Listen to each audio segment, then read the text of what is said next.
Today will not be easy. But you did not choose the easy path. Easy is not who we are. We are Drury! You will be tested every minute that you are out there. And you will be better for it. We are Drury! There's no time for fear in this room. When I look in your eyes, I see focus. I see intensity. I see an unrelenting desire to be unstoppable. You have been waiting for this moment, and your moment is here. Who are we? We are Drury! Who are we? We are Drury! Who are we? We are!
Live from Jordan Valley Ice Park, Stan Melton Ice Arena, it is Game 2 between the Drury University Panthers and the St. Louis University Billikens. Hello, everybody. I'm Steve Casson, along with Scott Lutsky on graphics.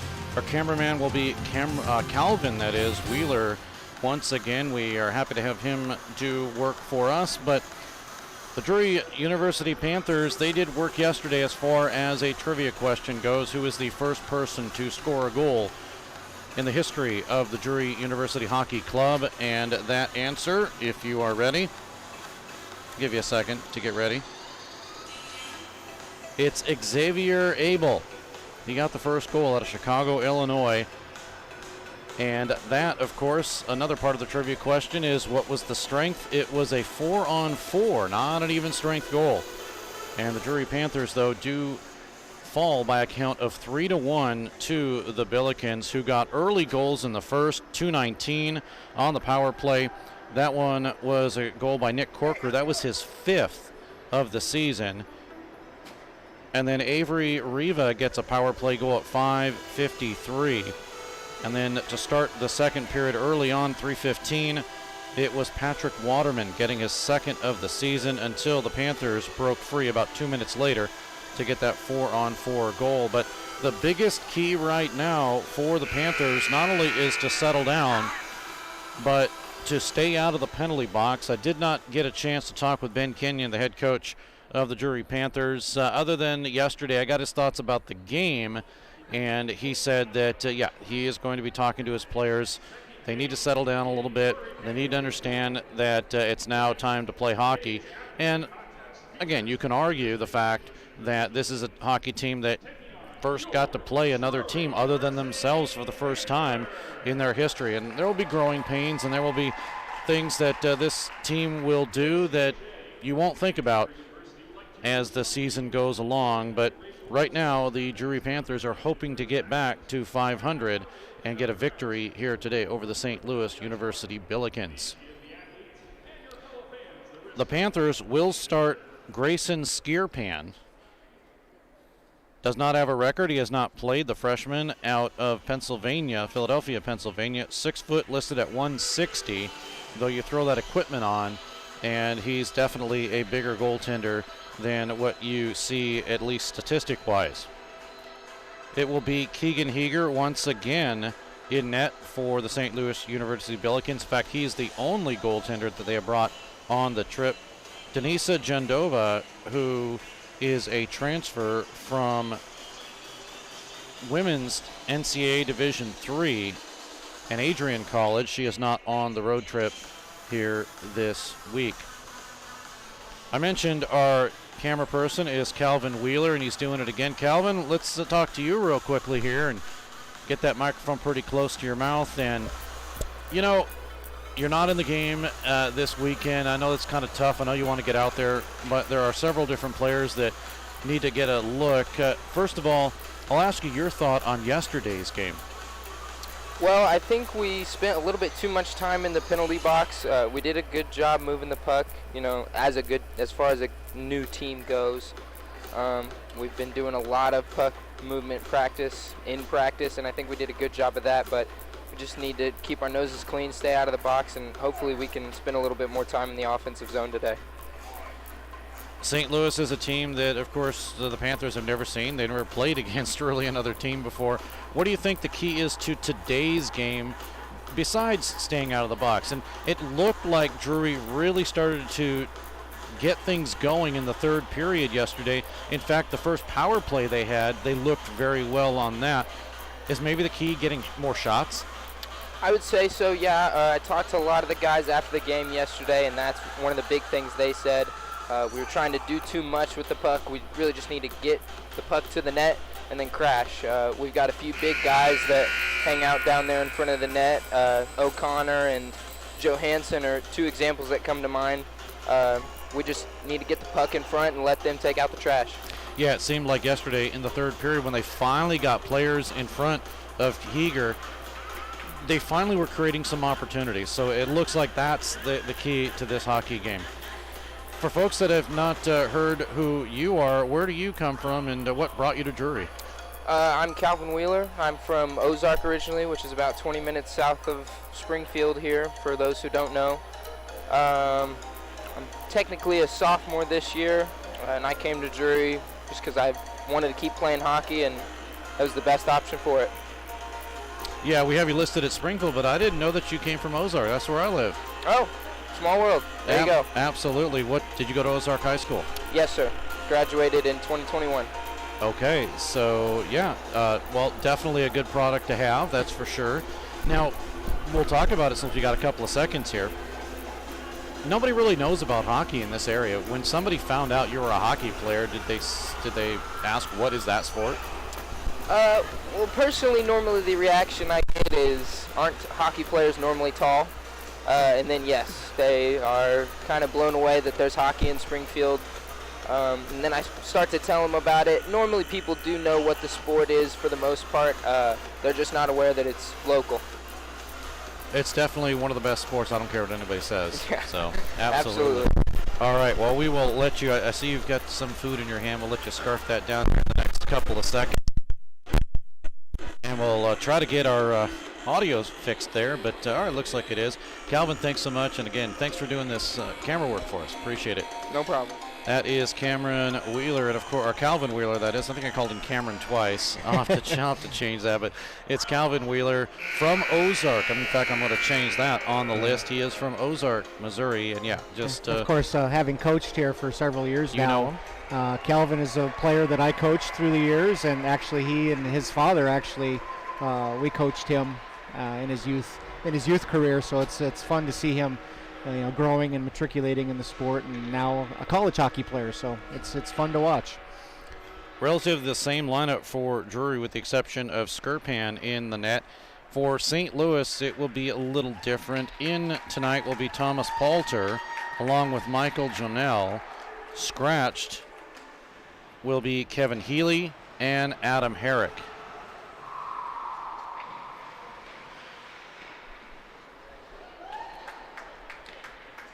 Scott, I know you're motioning to me, so just go ahead and tell me because I haven't. So the starting lineup was here, and now we have a different starting lineup. Yeah, true. The lineups are different as far as the starting lineup, but the lineup itself, I would assume, is the same. But I get what you're saying. I didn't mean starting lineup. I just meant the lineup in general. Either way. Players. Players yeah. Playing tonight. Gotcha. Players playing tonight. I'm confused. Ignore me. Hey, I'm confused too. Let's join Matt Kenyon, public address announcer today. He was my color man yesterday. He is the public address announcer today.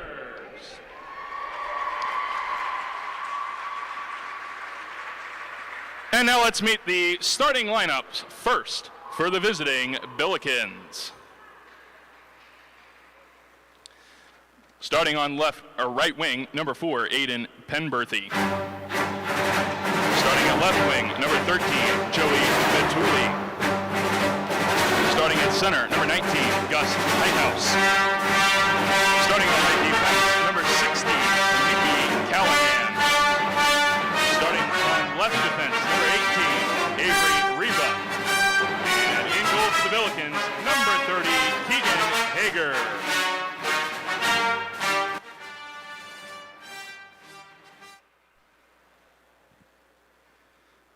And now let's meet the starters for your Drury University Panthers. A freshman from Winnipeg, Manitoba, starting on left wing, number 77, Cody Lurenko. At center, a freshman from Chicago, Illinois, number 33, Xavier Abel. At right wing, a freshman from Chesterfield, Missouri, number 11, Tyler Sillenpaw.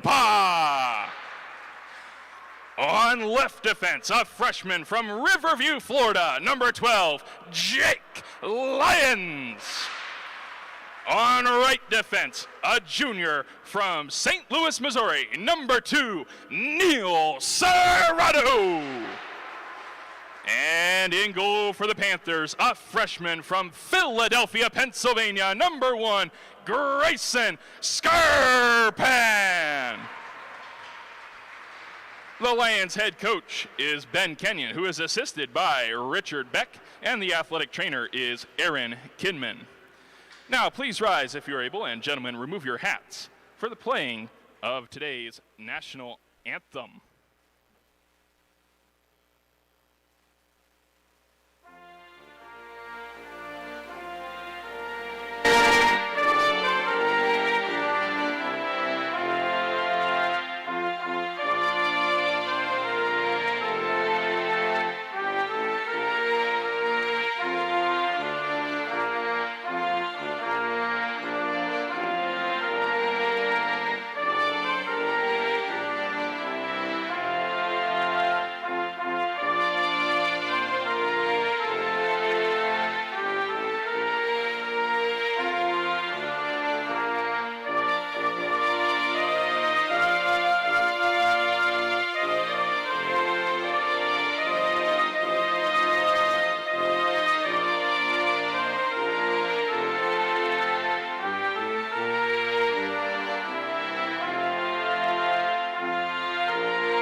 Our national anthem from Jordan Valley Ice Park, Stan Melton Ice Arena, as we get prepared for Game 2 between the Drury University Panthers and the St. Louis University Billikens.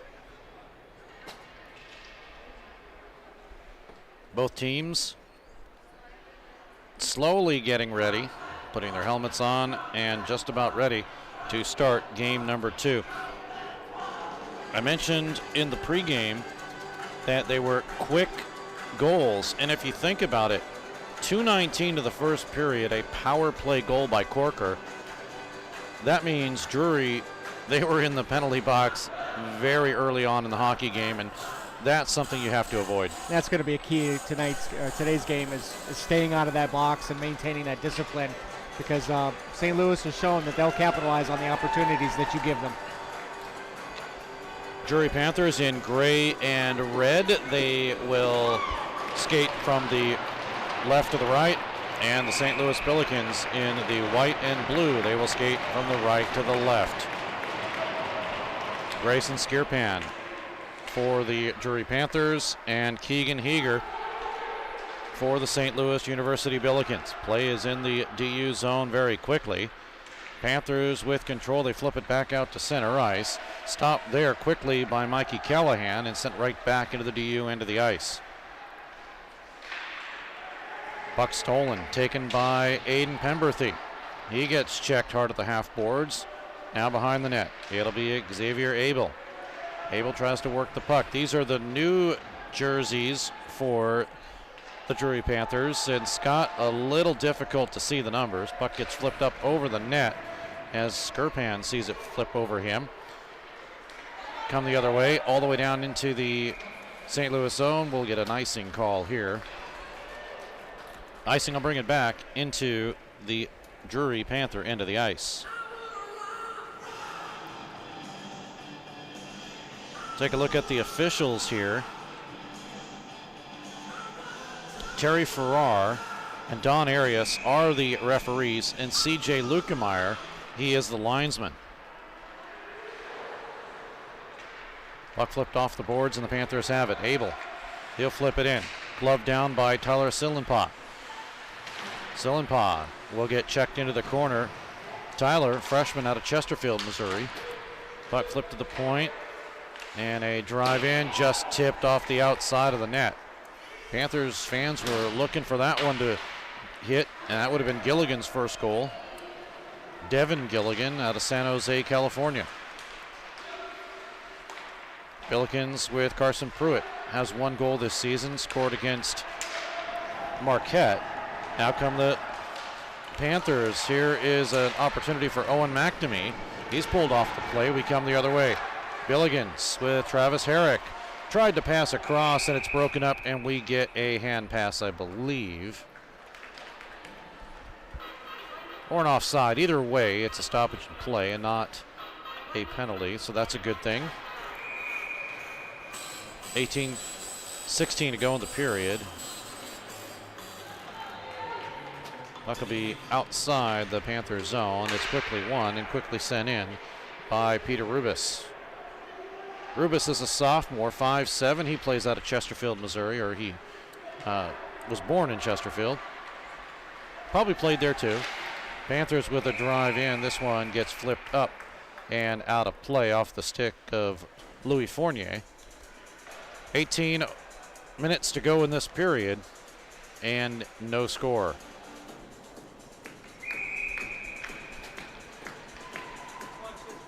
Part of a doubleheader here for you today. Later on, we'll have Missouri State. They will take on Mizzou. We'll also broadcast that for you. Hope you'll tune in for that.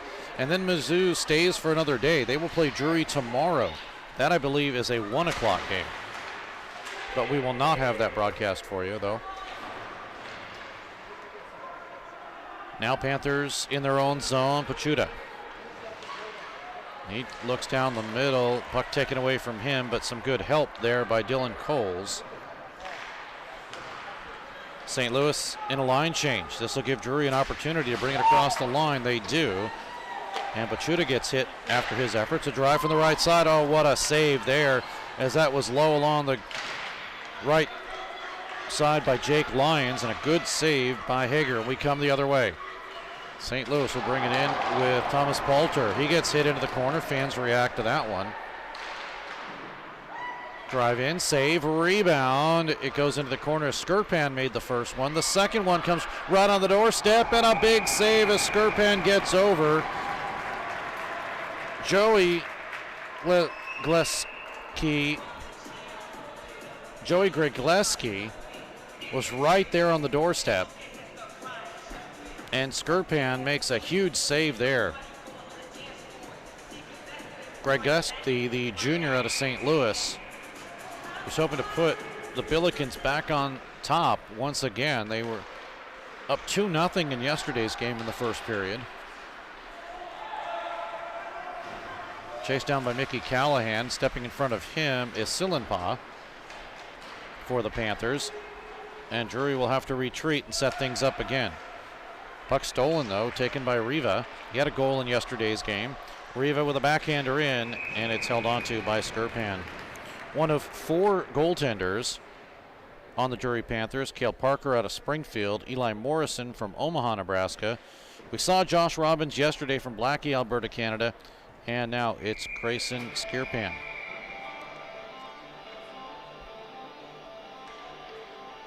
Skirpan played for the Long Beach Sharks in the NA3HL. Another drive in, he'll make a save here easily. But they're racking up shots. That's the 5th shot now for St. Louis.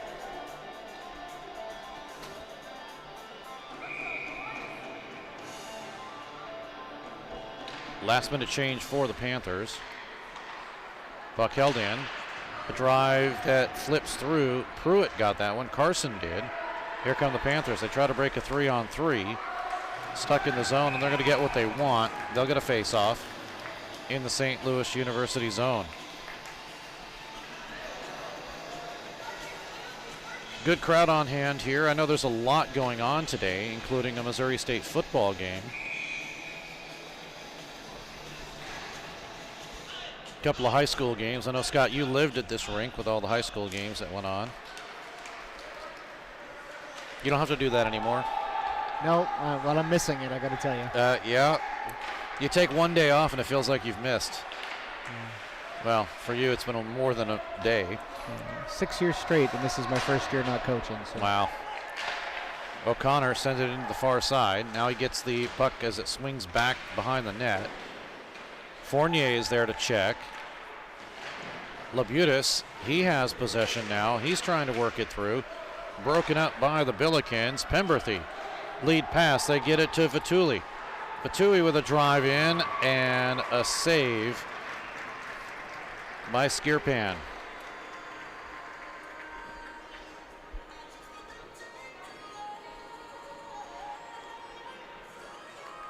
St. Louis with the breakout here, and we'll see how Drury answers back.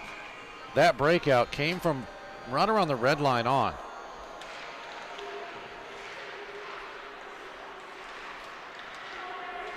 Puck tipped ahead. Stays in the Panther zone. Board battle. Callahan is there. That's Joseph. Getting hit up high is Will Jackson. And it's stuck into the corner by John West. All the way down for the Panthers to grab. Gilligan will have it for Drury. Into the corner now to Riley O'Connor. Off of his stick. Stays in the zone. Good pressure now by St. Louis, but the Panthers finally get it out. Here might be a break. Coming down the right side, Fournier looks for somebody. Instead, he'll carry it himself. Fournier still with it, has some room. Fournier still with it. He's being hounded by Rubis. Fournier again, up to the corner now as Cowles decides to take it. Getting pushed down in front is O'Connor, nothing doing there. Puck is held in. Oh, what a play. And they're going to call a penalty on Ben Johansson. Johansson will get called. Let's see if it's interference. It may be charging.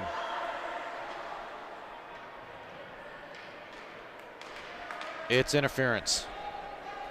I don't know, Scott. Do we have that one? You may have shown it. I wasn't looking. Well, yeah, kind of had his head down. All right, we'll give it to him.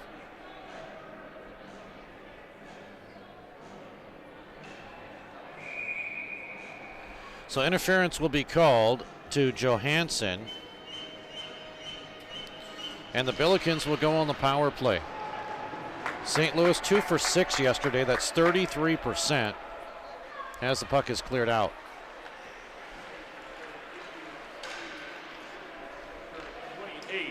Ben Johansson, 2 minutes for interference. That's the call from public address announcer Matt Kenyon. So the Panthers have 1:35 left to kill this penalty. We know what happened yesterday. The Billikens scored. Here's a drive in. Skirpan with a save, rebound. It gets knocked away. That drive originally came from Corker, and he was the one that got the goal in yesterday's game, his 5th. And that made it 1-0.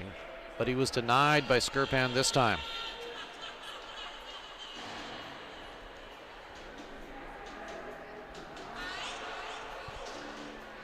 Face-off is going to come outside the zone. And we'll do it from there, right in front of the Drury bench.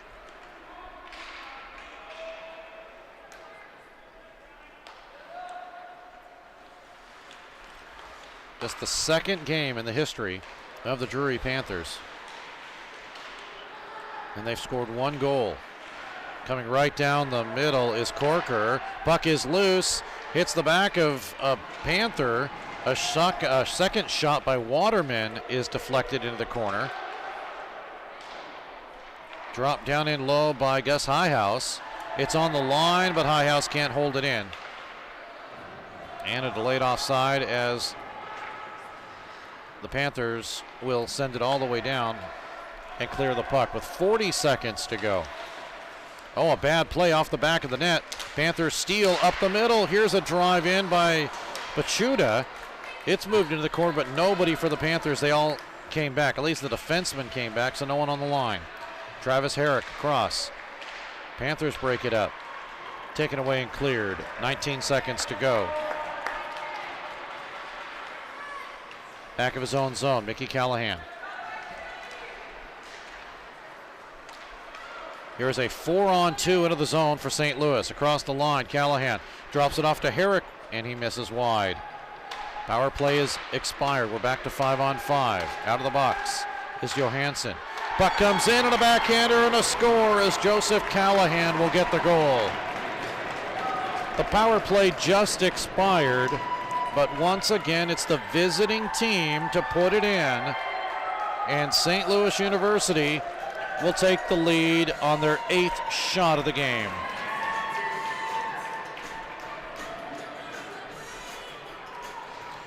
You can see Callahan actually starting things, or make that Nick Corker starting things, and Callahan will tip it in.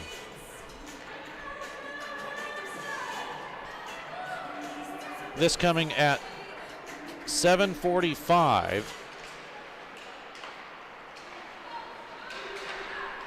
And for Callahan, that is his first goal of the season. We'll catch the call from Matt Kenyon. But once again, it is the visiting team to take the lead. St. Louis University Billikens goal scored by number 6, Joseph Callahan. Assisted by number 9, Nick Corker, and by number 7, Travis Herrick. That's Callahan from Corker and Herrick. Time of the Billiken goal, 12:16 of the first period. Well, that's actually 7:45-ish. That's what we'll go with. Here come the Panthers as they rush out. Left side, a drive in. Oh, a big save there. The rebound followed up by Sillenpaw, missed wide. Panthers getting some good chances here. Lorico not able to hold on to it. It's cleared out to center ice, and it'll be Caleb Schmitz.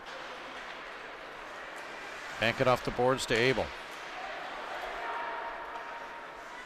Panthers to set things back up again for Sillenpaw. He'll spread everything and have to go farther back in his own zone. That allows St. Louis with a change. Lorenko's pass is intercepted. Sent right back in by Joey Vatuli. Panthers change. Lead pass may have been tipped. No icing. It's tipped according to the officials. So play continues in the St. Louis zone. Panthers steal and getting hooked, but no call was Fournier. At least he felt that was it. Now we come the other way to John West. Shot from the right side by Pemberthy is steered away. And the Panthers will see a penalty get called, and it will be for the Billikens going in. Gus Highhouse for a trip.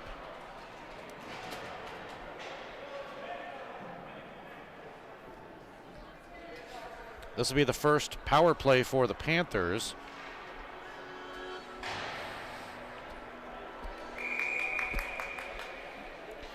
yesterday they were 0 for 7. So they do not have a power play percentage yet. Coles gets a return pass. Sillenpaw asking for it. Coles spreading everything up, gets it down to Abel down the middle, taken away though and cleared by Herrick. Travis Herrick will go to the bench after doing that. And Drury out of their own zone. Puck deflected, stolen by Will Jackson. Sent into the corner now for Patrick Waterman. I believe that was Waterman 2, not Jackson 5. Here we go again. Here is Corker with a shot in, and it's up in the air, blocked away by Coles. And Abel will send it all the way down into the St. Louis end. 9:29 to go in this period. And 1-0 St. Louis. Coles keeps it in. Coles has possession. Shot off, may have gone wide anyway. Now it's right out in front. Shot, score! What a pass. Ben Johansson will get their goal, but Louis Fournier made it from the near side corner, and Johansson tips it in. It's the second goal in the history of the Drury University Panthers. It goes to Ben Johansson, and the Panthers have tied the game up. It's 1-1. And that's their very first power play goal. It is. That's another trivia question. First goal for Johansson. We know Fournier will get an assist.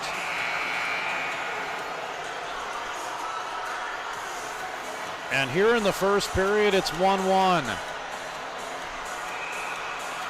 This one coming at 10:44. We'll catch the call from Ben Kenyon in a second. Or no, Matt Kenyon. Ben's on the bench. But Johansson with the power play goal, and Drury is 1-1. Panthers goal, his first of the season, scored by number 28, Ben Johansson. Assisted on the play by number 2, Neil Serrato. That's Johansson from Serrato. Time of the Drury goal, 9:15 of the first period. Well, they're going to have to change that assist. I know it came from Fournier. Or maybe add an extra assist. But either way, the Panthers have tied this game up. It's 1-1. And they are looking for more, our Drury Panthers. Puck out in front, drive and a save. Rebound, loose shot, score!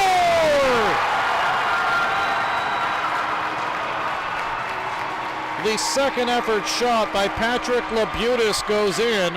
The first one was saved by Hager, but Labutis was able to put it home. And Scott, this is now a trivia question because this is the first even strength goal that the Drury Panthers have scored.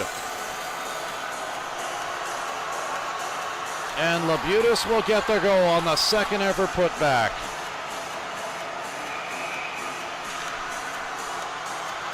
That is his first goal of the season.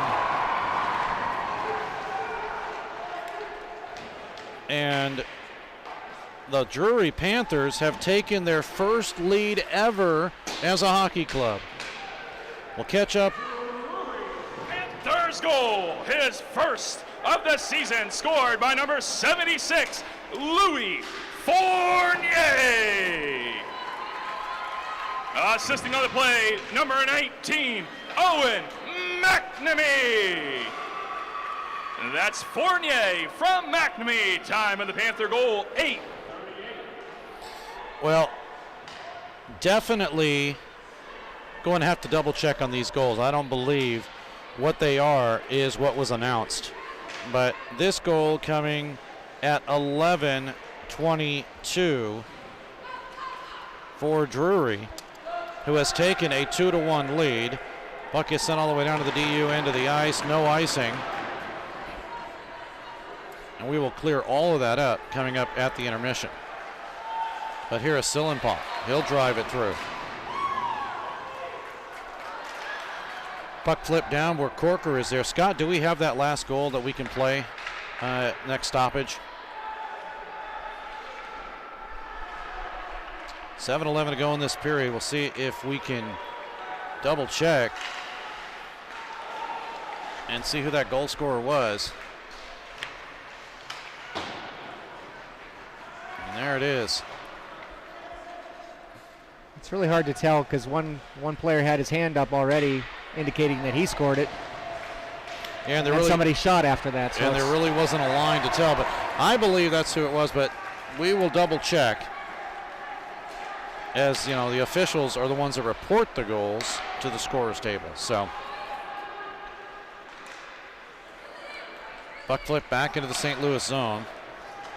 It wouldn't be the first time that we had a goal change based on what we were able to see. Oh no, we have changed many goals before. Billikens will set things up in their own zone.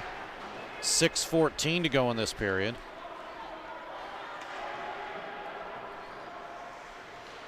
Panthers tried to break it out. Now they can. Dropping it into Tyler Kane. Kane out of Springfield, Missouri. Held in on the line. Dropped down in low. Working it around now. The Panthers. To Zahn Werner. Jake Lyons is able to backhand it in with 6:40 to go in the period. Well, Owen McNamee we'll talk to coming up at the first period intermission. Get his thoughts on playing for Drury.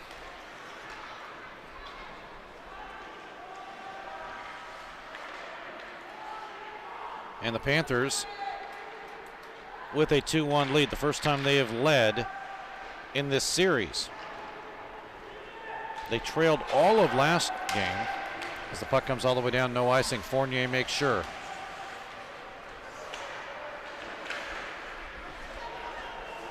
Into the near side, wrapped around the boards. Dropped down in low by McNamee. Underneath the skates of O'Connor. McNamee to hold in right side. Drive in save. Oh, and it just hopped off the stick of O'Connor. He was waiting for that puck on the putback. Now comes right out in front. Labutis is able to tip it up, but it goes high. All of a sudden, Drury Panthers looking like a completely different hockey club. It is cleared out and sent all the way down. All the trepidation, and I don't know what it was in yesterday's game, but it has completely changed now. And Drury playing like they mean some business here. Coming in is McNamee. He shoots, save, rebound, loose, follow up in front. Oh, getting peltered in front. We're going to get a penalty against St. Louis, but getting peltered in front was Patrick Labutis, and he'll have possession. They get the goaltender out, an extra man for the Drury Panthers. O'Connor, he sends it up, still not touched. Play continues now finally, but we're going to get a penalty. It is a roughing call, and on the power play for the second time will be the Drury Panthers.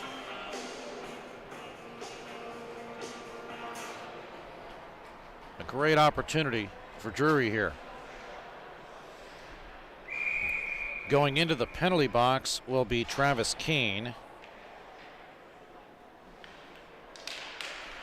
He gets called for roughing. Panthers, though, do not win the draw, and it's cleared all the way down.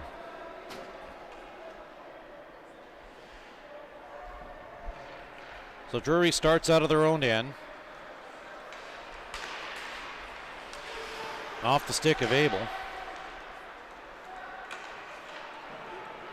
And Johansson will send it all the way down into the near side boards. Our play now has 1:30. Panthers looking to take a 2-goal lead. Serrato drives it all the way around. Able to pick it up. Goes to the far side. Sillenpaw keeps it in. Bad bounce off, but it stays in. Now off the boards again. It is out to center for Serrato to pick it up. And he brings it across the line, left side. not able to get around the stick check of Peter Traynor, and Traynor out of Superior, Colorado, will send it all the way down to the Drury end. Line change for both teams, just a partial one for each. 53 seconds left in the power play, 2:40 to go in the period. 2-1 in favor of Drury. Goals by Johansson and Labutis. We're going to call it that. We'll double check. And then Joseph Callahan for St. Louis. Panthers have it. They thread the needle. Labutis is there. Now Sillenpaw up off the glass, right out in front. It's loose. Held in though. Good play. Dropped by Labutis. Intercepted though by St. Louis and cleared. 21 seconds to go. Hand pass is called.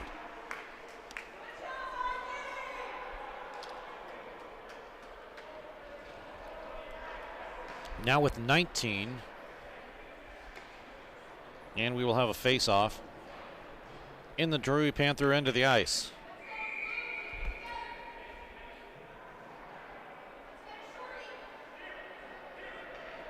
If you joined us late, St. Louis scored at 7:45, Callahan, and then on the power play, Drury tied it up, Johansson, and then at 11:22, Labutis, his first, on a nice pass from McNamee. Here's O'Connor, left side, in front, it's blocked. Getting in front of it was Joey Callahan, and then it goes off the side of the net. Labutis is there. Power play is expired while all that took place. We're back to 5-on-5. Here's Lourenco. Lourenco centered it up the middle. It's intercepted by St. Louis. They have a 3-on-2. And calling for it in the corner was Nick Corker. Travis Kane was looking the opposite way and did not connect with him. That would have been a break on the right side. Now behind the net, trying to center it was Corker. It will now go to Rubis. To Corker. Centers it right up, and an open corner is missed by Pemberthy. He's wishing he had that one again. He had the open corner up over the glove of Skierpan, and he missed. Now he'll try it again. This one is saved as Pemberthy got the shot off. Good save by Skierpan. Finally, the Panthers intercept. 53 seconds to go in the period. Up to the near side. Schmitz with the drive. Steered into the corner. Now behind the net. Taken away from Coles, and here's the Billikens across the line. They have some room. Waterman with a drive in and a save by Skierpan. 31.4 seconds to go in the period, and we have a 2-1 lead in favor of the Drury Panthers.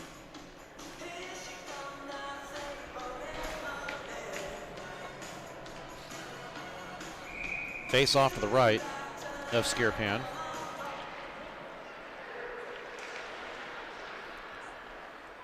Behind the net, a centering pass.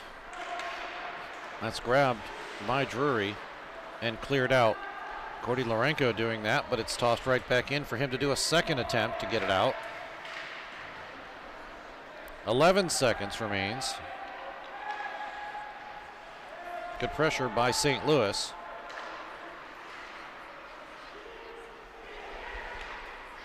Panthers are able to flip it out, and that'll do it for the period. Shots on goal. Grayson Skierpan faces 12, and Keegan Hager faces 11. Goals in the period, 7:45. Callahan will get his first. Corker will also get an assist, along with Herrick. 1-0. And then at 10:44, Drury on the power play. We believe it's Johansson from Fournier and Serrato, 1-1. Then at 11:22, Labutis, we believe, from McNamee, 2-1. That one coming at 11:22. Power plays, Panthers are 1 for 2. Billikens are 0 for 1. And we have a 2-1 lead after one period of play. We'll take a break, and when we come back, we'll hear from Owen McNamee. Panthers lead 2-1 after 20 minutes. This is Barrel Bob, MoDOT's Work Zone spokesbarrel. You'll be seeing more of me as the weather warms up. Crews will be working on our roads. That means lanes will be closed for construction and maintenance work on our highways. As you approach a work zone, please don't drive distracted. You need to pay attention. I want you and my friends working on the roads to all get home safely. Remember, buckle up and put down your phone. A message from the Missouri Department of Transportation. We were in the locker room with Owen McNamee, freshman out of St. Louis, Missouri, defenseman, 6'3", 195. You're kind of a big guy. Did Coach Ben Kenyon decide to choose you because of your height, or what made you decide to come to Drury University? Yeah, I met Coach Kenyon in Pittsburgh, and he told me he really liked my size and how I move on the blue line. Said I could be a good addition to the team here, and obviously we have a bunch of really good guys out here, so it would be hard to say no to that. You met him in Pittsburgh. Where were you, and what was your first impression of this whole program? I was in the NA3 Top Prospect Showcase, and Coach Kenyon talked to me about just a great organization, starting unreal traditions and just having a good time with all the boys here. And I was looking forward to that. That's really what I wanted, plus the great school. So it was a no-brainer for me, Drury all the way. You're from St. Louis. You had every place you can think of to go to, and of course you choose Southwest Missouri. You know, there's kind of a hotbed of hockey here. What's it going to be like playing against some rival teams? You know, growing up in St. Louis and then moving down here, I feel like a lot of the guys from St. Louis end up down here playing for Mo State. I know guys at Mizzou and everything, so I know people all throughout this league, and it's going to be rivalries every game here. But I'm looking forward to it. I love a good rivalry. So you've been able to play in juniors and some of the other different leagues. What is it about college that you think may be a little difficult as far as the transition? Oh, it's playing juniors. I mean, I went in at 18 years old, and the max age I was playing against was 21. Here you got guys who are 25, 26 years old. I mean, they've been playing the game longer than me. They've been around it, but with all respect to them, and it's going to be tough to adjust to that. We were talking with Owen McNamee of Drury University. You have any brothers, sisters? Yeah, I have a sister. She's actually a senior. Her name's Peyton. She also goes to Drury. What does she think of you playing hockey? When she first came to college here, she always joked, and she was like, "Yeah, you'll never go here. She's like, you won't like it. You'll never go here." And first time I visited here, absolutely fell in love with the school. So I knew I wanted to come here for a long time. Do you remember the first time you were ever on skates? Oh, the first time I was ever on skates, I was 3.5. My parents put me in learn to play at East Alton in Afton, Illinois. And I actually would cry before because I was so afraid of the Zamboni. I was so afraid it would run me over.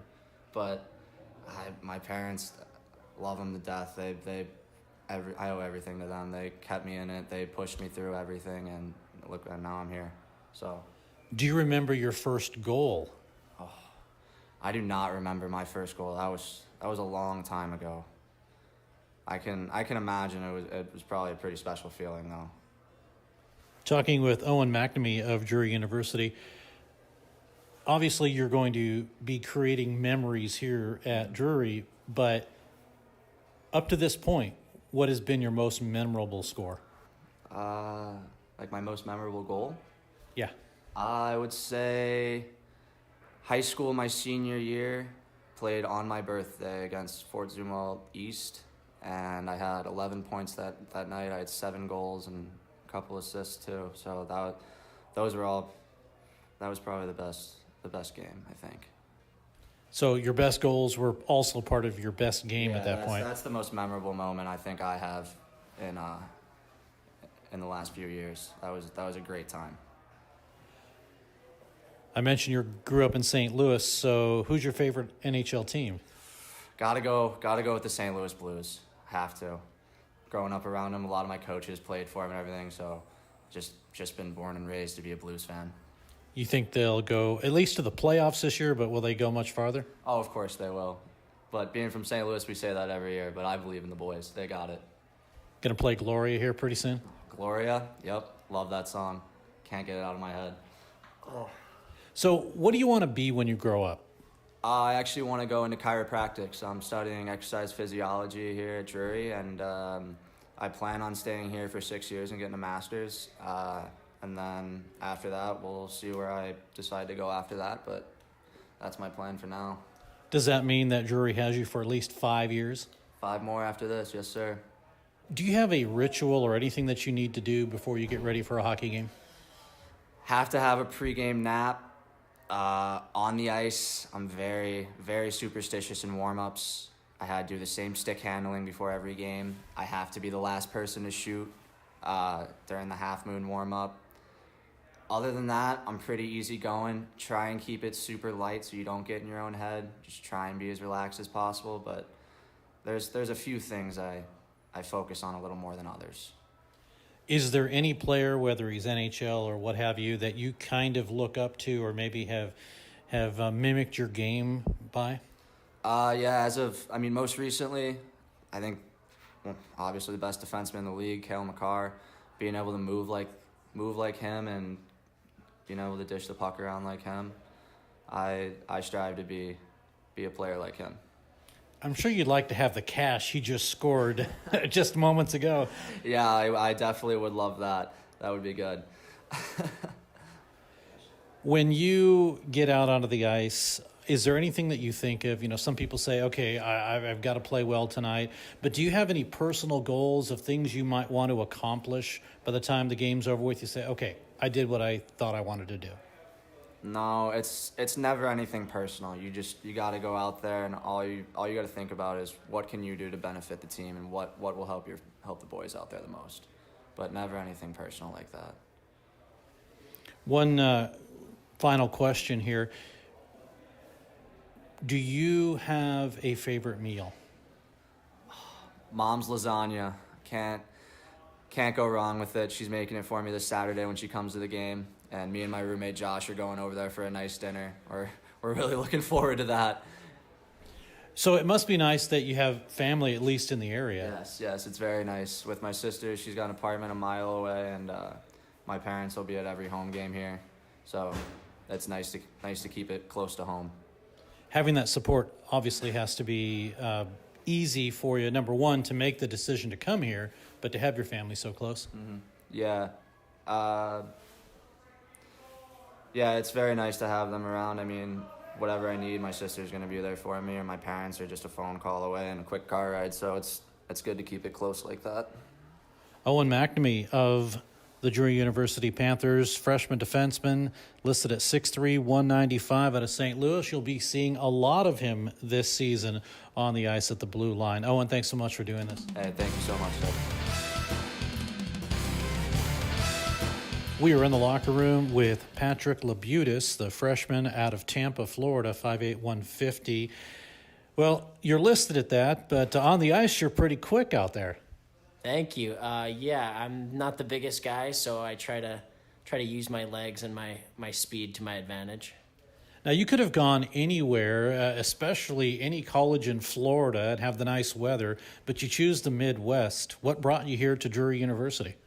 Just talking with Coach, he talked about how great of an opportunity it is to be a part of a first-year program and to be a part of this tradition and starting a family.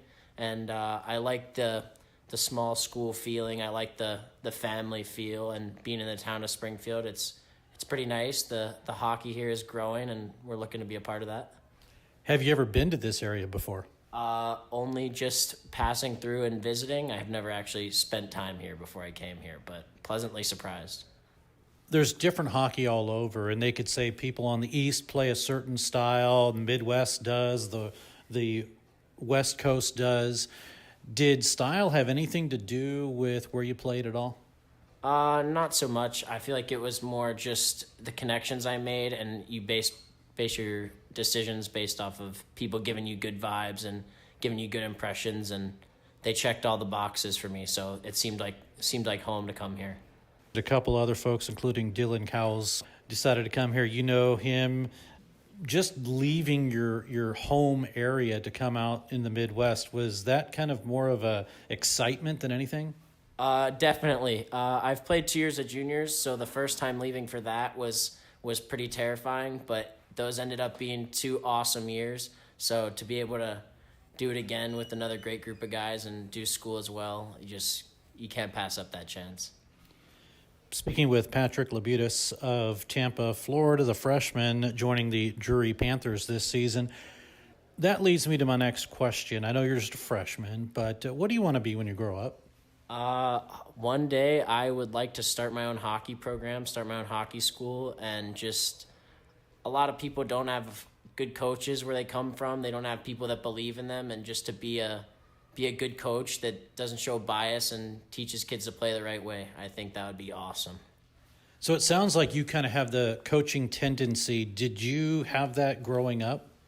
A little bit. Like my dad coached. He was a puck pusher when I was a little kid. So after practice, we would always talk about like how we thought practice went. So like I always had a little liking for it, but I didn't really know that I wanted to do that until years later.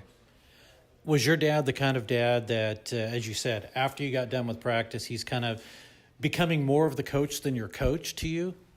Not really, honestly. Like as long as I worked hard, he never really had a problem. But I love everything about hockey. So, and I got a lot of that from him. So we always just bonded over the fact that we enjoyed it, and him being there at those practices was just a chance for us to connect and share something we both enjoy.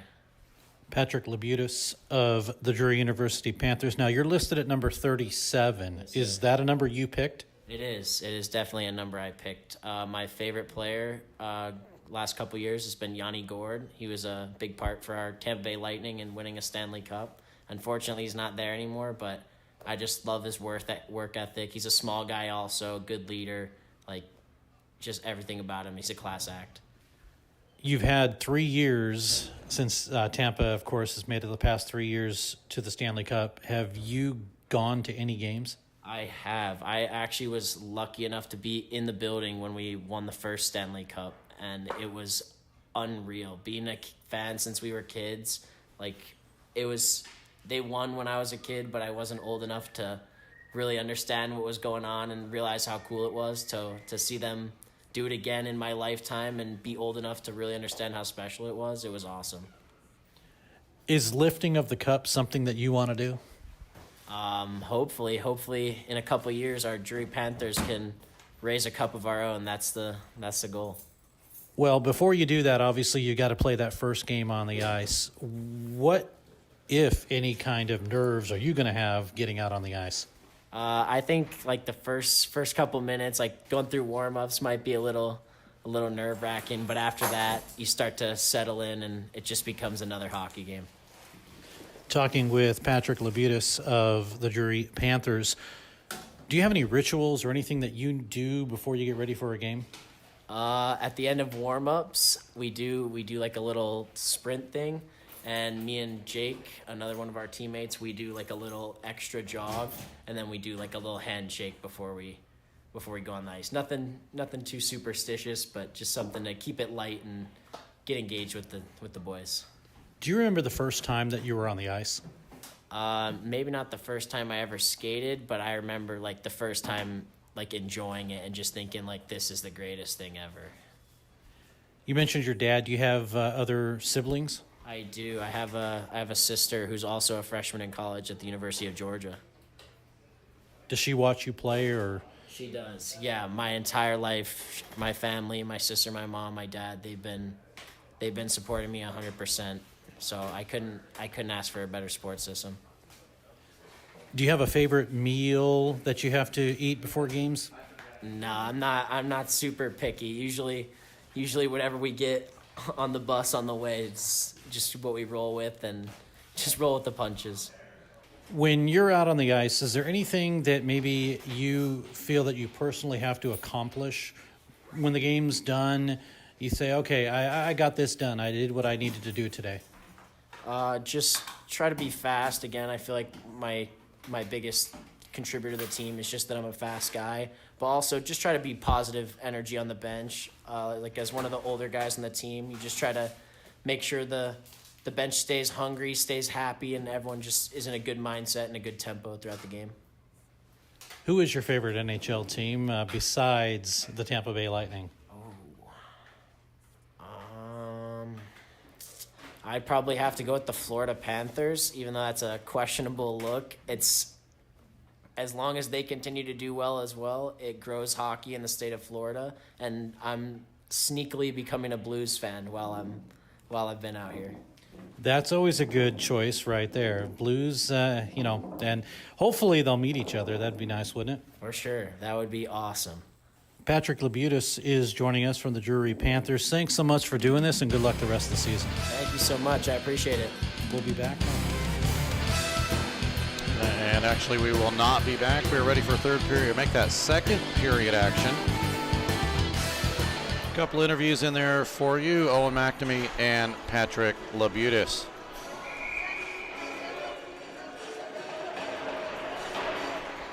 For this period, Drury will skate from the right to the left, and from the left to the right, it'll be St. Louis University. We have updated the scoring, so I will get all of that for you, but the scoring is pretty much correct based on what we saw as we get an icing call here. On Drury's first goal, power play, Johansson. Fournier with the assist. Coles will also get an assist. And then on Drury's second goal, Labutis did get it, but it's O'Connor and Fournier. And I thought Fournier had a nice pass up front, and they do give it to him, so that will be the change in the scoring. As we saw it, they saw it. Panthers steal the puck. They keep it in the zone. Working it now is Labutis, a drive that sails behind and off the stick of Abel. Panthers still work with it, get it up high. They go to Lyons. He's got to go outside the zone and set things up. Stolen though, taken by Joseph Callahan. Backhanded pass out in front. It's blocked as Riva got the shot. That's unfortunate. The linesman waved it off. He was good to go with it in the zone, but he pulled it back out and made a mistake. And you know what? I talked to the officials, and we'll get to what their answer was with this 2-referee, 1 linesman system. The bottom line is that linesman has a lot of work to do, and sometimes he's not in position. Would a 4-man system be better? Absolutely. But his argument to me is St. Louis has possession. Sliding down in front was Highhouse. Panthers will steal the puck. They'll get it out to center. Fournier off of his stick, and it'll come back down into the Drury zone. St. Louis with possession. Highhouse is there. Highhouse trying to work it. Penberthy is there. Fournier to steal. Nice between the legs move. He gets checked hard. 18:08 to go in period number 2. The Panthers lead by a count of 2-1. We're going to get a penalty. Oh, do we get 2 though? As a Panther was down on the ice and he got hit. And it looks like just the one. It's a rough.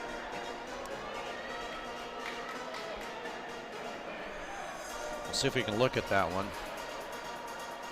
There's the first hit. Oh yeah, it could have been more than that, than just a rough. Sticks were kind of high there. So Carson Pruitt goes in. Third power play for the Panthers. They've already converted on 1.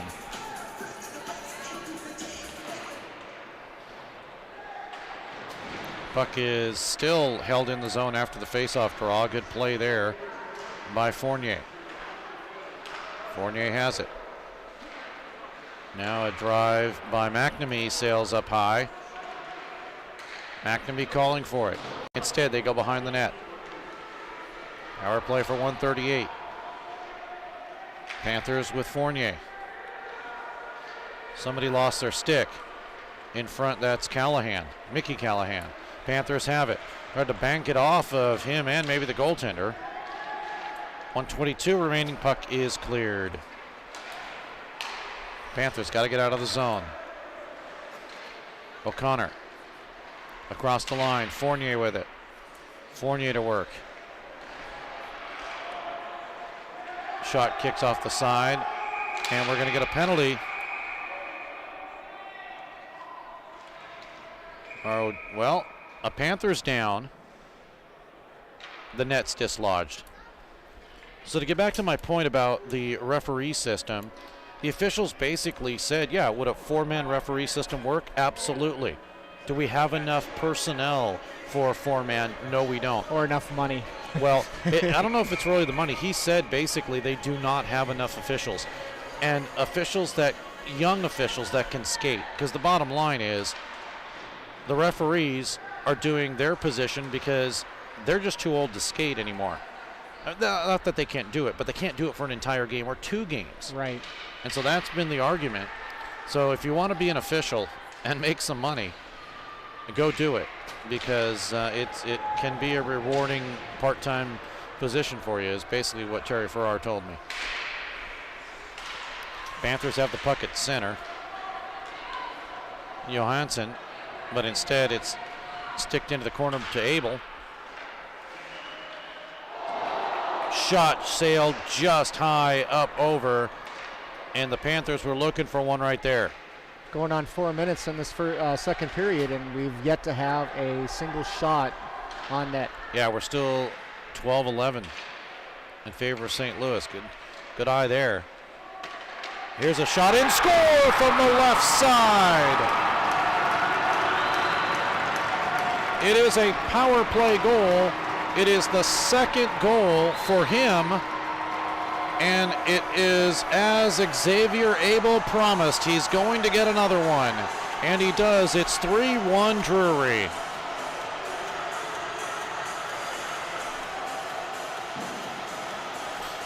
Xavier Abel, the freshman from Chicago, gets his second goal of the season from the left faceoff circle up over Heger. And here in the second period, at 3:55, Drury has a 3-1 lead. We'll take the Drury Panthers goal. His second of the season, scored by number 33, Xavier Abel. Assisting on the play, number 9, Dylan Coles. And by number 11, Tyler Sillenpaw. That's Abel from Sillenpaw and Coles. Time of the Drury power play goal, 16:05. Which turns into 3:55. So for Drury on the power play, they are 2 for 3. And that's going to win you games. And they come 2-on-1 again. Here is a drive off the stick of Labutis that goes into the corner. Another shot right up the middle. Trying to strain for it is Fournier. And it gets knocked behind the net. All of a sudden, new life in the Drury Panthers. They have turned things around from yesterday. Shot in, oh, it's blocked. The pass came right over and blocked in front. Same guy that's getting the shot now, Labutis. So the Panthers, it's not a power play, but they're working it like it's a power play. Finally, it's taken away and cleared off the boards. And Pemberthy will send it back. We're going to get a penalty. It's against Drury.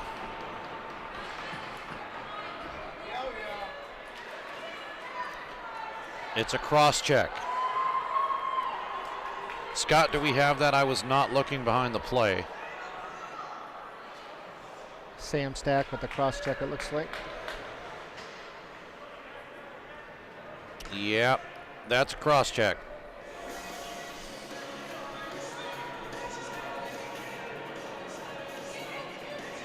Just the second penalty against the Panthers. Stack, the junior out of Springfield, that is.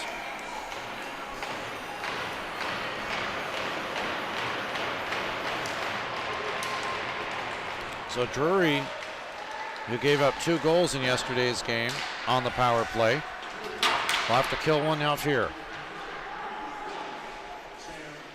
14:06 to go in the period. 1:46 left in the power play. A chance to get within 1 for St. Louis. Puck is cleared out. And everybody will retreat.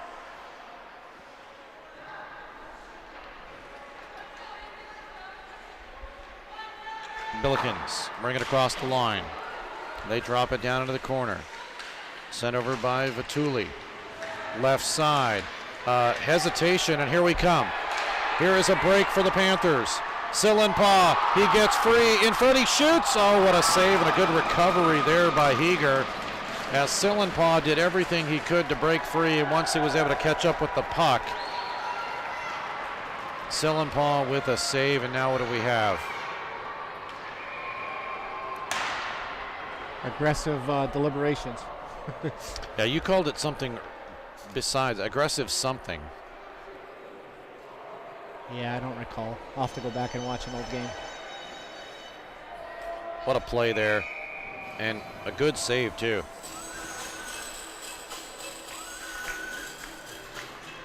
.108 to go in the power play, 13:24 remaining in the period.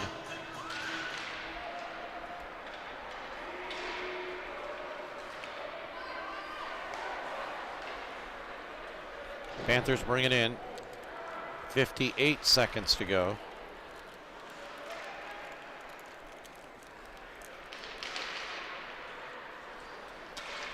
Now out of the St. Louis zone. Here is Corker with a drive. He scores.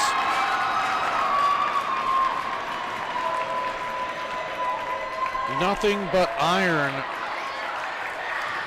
for Nick Corker. His 6th goal of the season. And we're going to get penalties. We just got a misconduct. That was handed to Jake Lyons.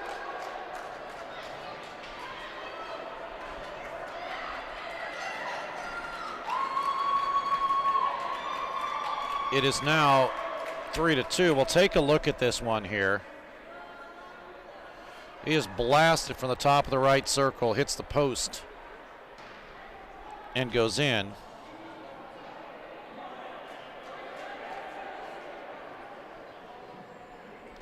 This goal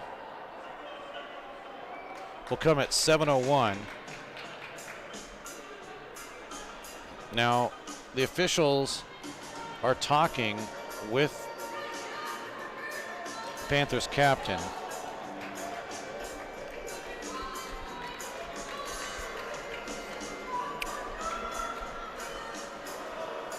And will there be assessed any additional penalties on this?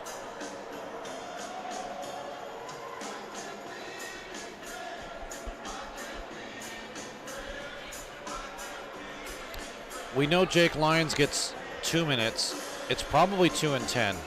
And that's exactly what it is. They need someone else to serve.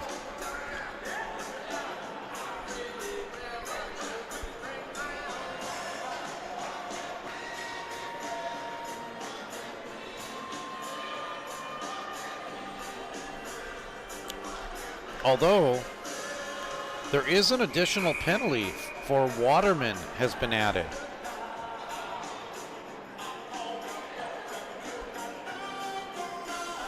And that's 2 minutes. So maybe it'll get all straightened out by our public address announcer, Matt Kenyon. But right now, we are skating 4-on-4. St. Louis University goal scored by number 9, Nick Corker. Assisted on the play by number 2, Patrick Waterman. Billikens power play goal at 12:59.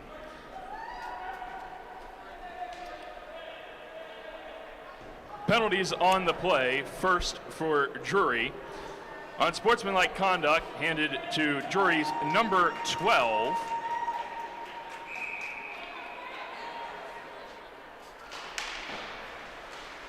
Well, we know that much. That's Jake Lyons.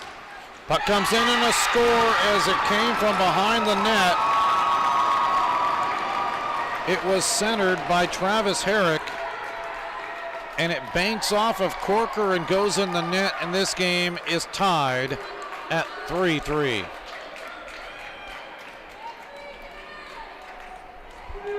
Just a bad situation there where the centering pass came from low along the goal line and it went off of a Panther, headed straight for Corker, who gets his second of the game and 7th of the season on a 4-on-4 goal.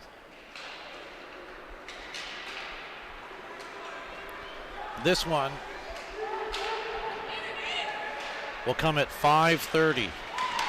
Penalties on the play. First for Drury.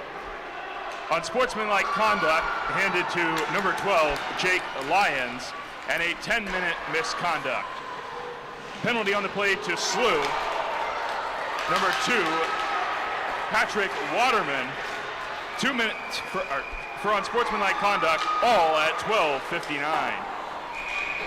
Meanwhile, as all that was happening, Grayson Skirpan was extremely upset. The net was dislodged. There was a penalty being called. He thought play should have stopped. He pushed the net off. We're going to get a roughing call.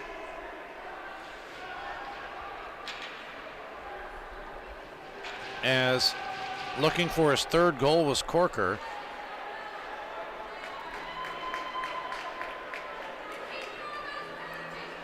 So a roughing call assessed to Owen McNamee.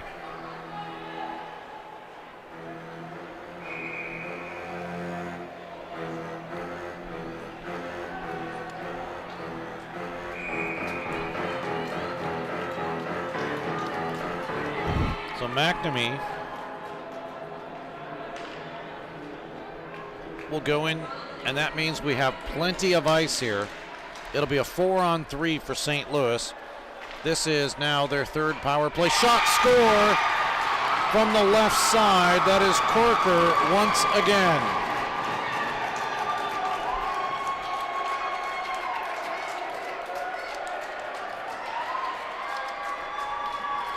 It is now 4-3 in favor of St. Louis. Corker with the natural hat trick.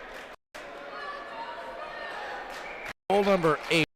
One is a power play goal.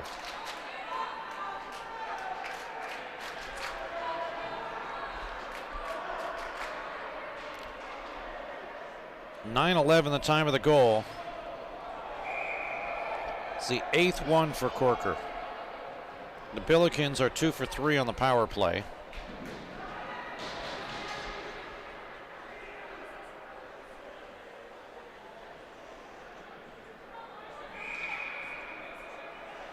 And I don't know if we have stacking penalties or not, Scott, but they have not removed it from the board. They finally do remove it, so we're back to a 4-on-4.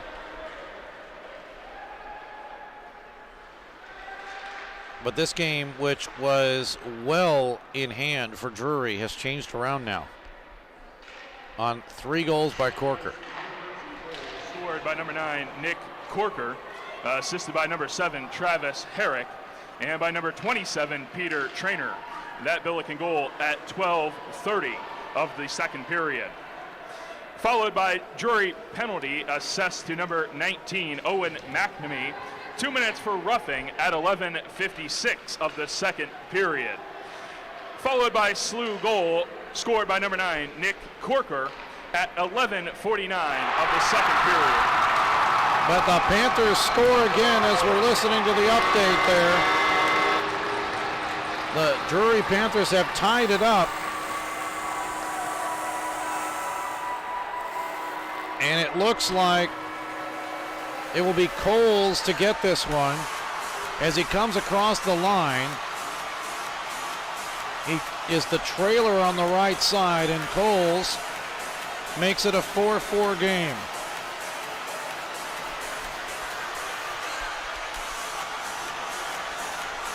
And for Coles,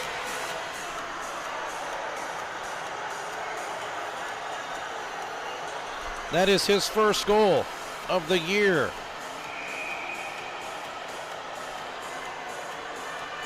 A lot of action happening here. Yeah, it's certainly not boring. Well, I'm having a hard time keeping up with it. That one at 10:59. Make that 9:59 was the time of that goal. Panthers goal scored by number 9, Dylan Coles.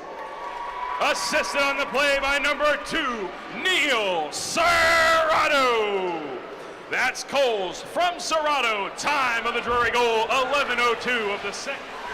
No, 11:02, which is really, or 11:01, which I had, which is really 1950 or 9:58. Now we get a attempt to push the puck through the net, which does not work as the net gets dislodged.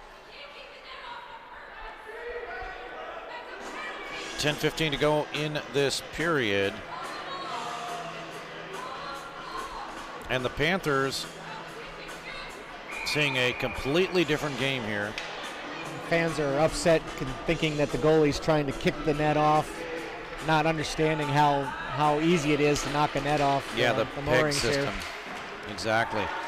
Here's Fournier. He breaks free. Left side, Fournier, he shoots in a save. Rebound loose, and it's cleared, but the net gets dislodged once again. All sorts of goals here in the second period. After it was a 2-1 game, Abel gets his second on the power play at 3:55. And then for SLU at 7:01 on the power play, 7:30 and 9:11 on the power play. Corker with 3 straight goals. Coles ties it up with his first. Serrato with the assist. That comes at 9:59.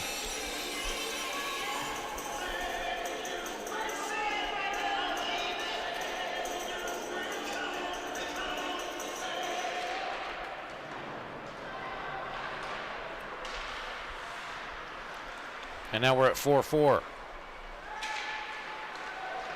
Sometimes you're thankful for the moorings coming and the net coming off like that. When a player slides into the goaltender, you don't want him to stay. You want it to break away in those times. Puck's in out to center ice all the way down. Chasing it is Coles. Swept into the corner by Hager. Panthers still work it. Shot comes in. That one's off of Caleb Schmidt's stick.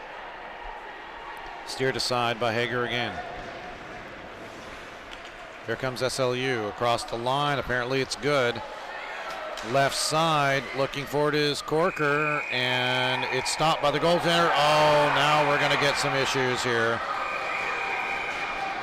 Skirpan takes a swing at Corker because he thought that Corker didn't give up on the play fast enough. But let's see. No, we can't see it on that replay there.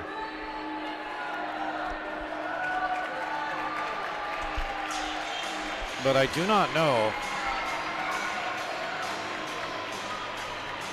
Yeah, we're going to have to get a Panther to serve because they are going to put 2 minutes on the board for the goaltender. So we'll skate 4-on-4.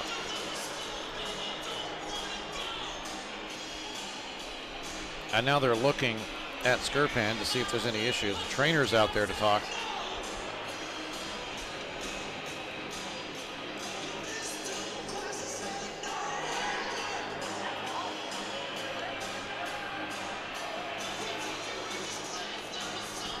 Now, Scott, this is becoming a long game.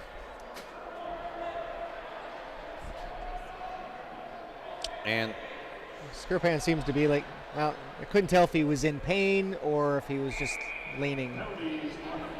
First for Drury, number 1, Grayson Skirpan. 2 minutes for roughing. That penalty being served by number 21, Sam Stack. And for the Billikens, penalty for slashing assessed to SLU's number 9, Nick Corker. 2 minutes for slashing. All the penalties at 9:20 of the second period.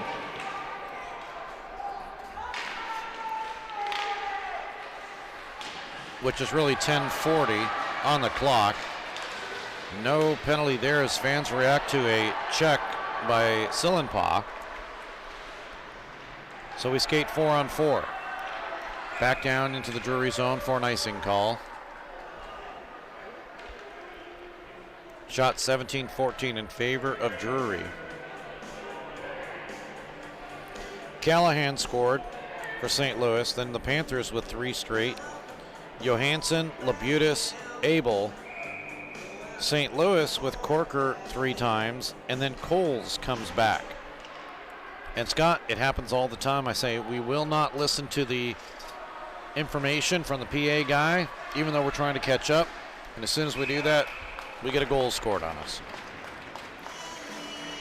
And that was Coles, the assist to Serrato, that coming at 9:59.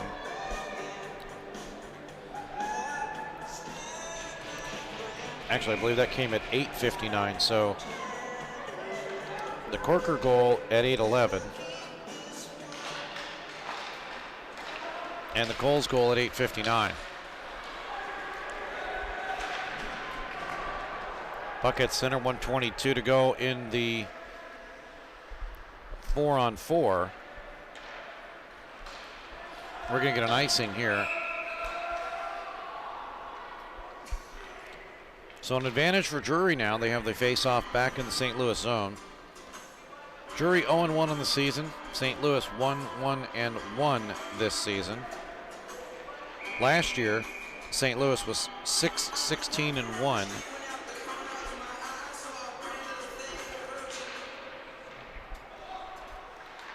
Panthers win the draw.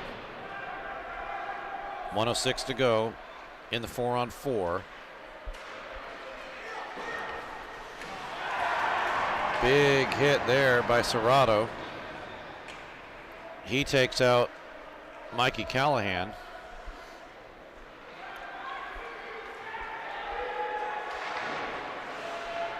Seems like things are slowing down a bit as both teams are trying to get. No. Do we get a penalty? We do get a penalty behind the play. Going to get called as Abel as a shot sails up high and wide. He put a stick into the midsection of Riva, and Abel will go.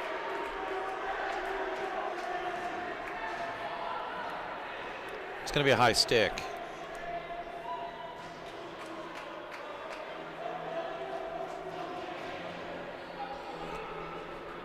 Let's see if we can look at this one here. Oh, wow. Yep. So I did have a chance to talk with a couple of people who are in the know. And their reasoning for all these penalties is obviously it's different from juniors compared to college. Whereas sometimes juniors allow this type of play. And that's been the, if you want to label it, an excuse as to why it's a little difficult to transition. But penalties are penalties. Is it a safety versus liability type of thing, maybe, Probably. too? Here's a shot. It gets deflected wide. 17 seconds left in a power play. Then we go back to a 4-on-4. So this is number 4. Drive in, save, rebound. Oh, what a good defensive play there by Gilligan. He's able to backhand it out as it was right in the crease. Racing down is Labutis. And now we have the 4-on-4 expired, so we go into a 5th power play for 1:23 for St. Louis. Well, apparently they are now offside.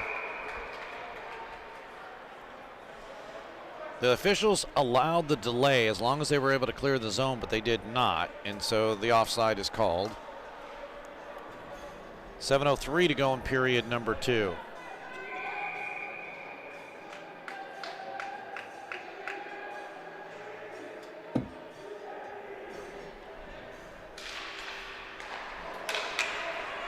Face-off won by the Billikens. Drop down in low and a score. Riley O'Connor gets around the defense. He'll put it in. It's a power play goal, and special teams have been the key here now. 3rd power play goal for the Billikens. and they lead by a count of 5-4. Riley O'Connor will get his first.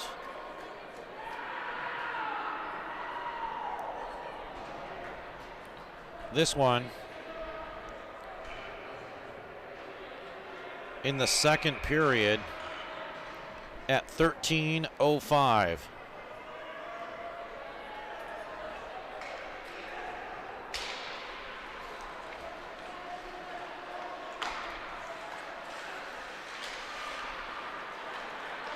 St. Louis University goal scored by number 18, Avery Riva, assisted by number 9, Nick Corker, and by number 7, Travis Herrick. Power play goal for the Billikens at 6:55 of the second period. That's Riva from Corker and Herrick at 6:55. And I believe I actually called O'Connor. It's not. It's Riva.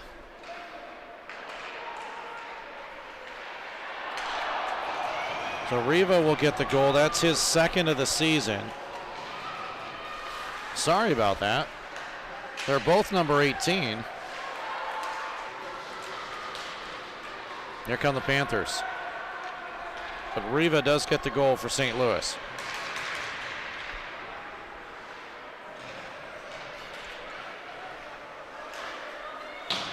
Billikens drive it in. They bring it all the way around to the far side. Pemberthy stopped by Highhouse. Kept along the near boards. Backhanded but stays in. Dropped down by Vatui with a drive that misses wide. Right up the middle, a shot sails wide by Pemberthy. Now all of a sudden St. Louis getting the shot advantage here.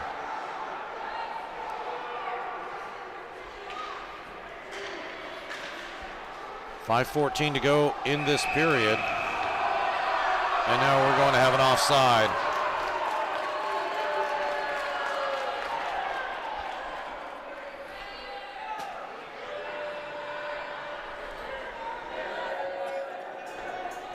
So Riva's goal is a power play goal. He had one yesterday. His only 2 goals of the season have been on the man advantage. Face off outside the zone.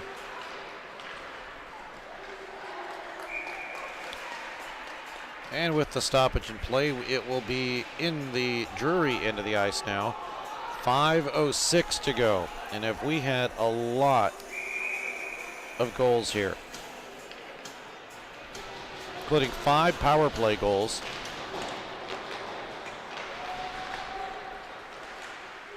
Face off is one. Panthers scrambling to clear it. They finally get it over to O'Connor. He's able to get it out to center ice.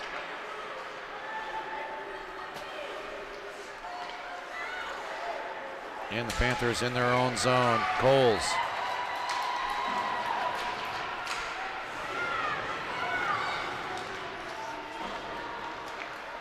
Out to center where the Billikens will shoot it right back in.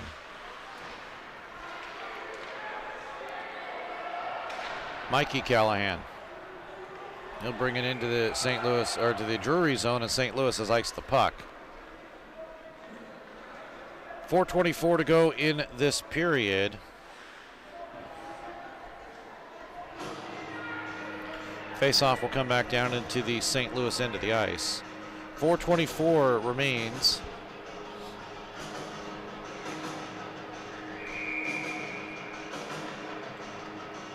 Period number 2, it has been a crazy one. And right off the draw, the Panthers score.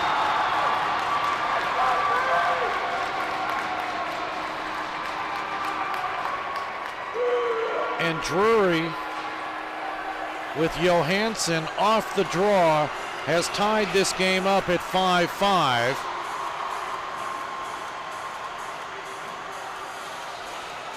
Through a lot of traffic.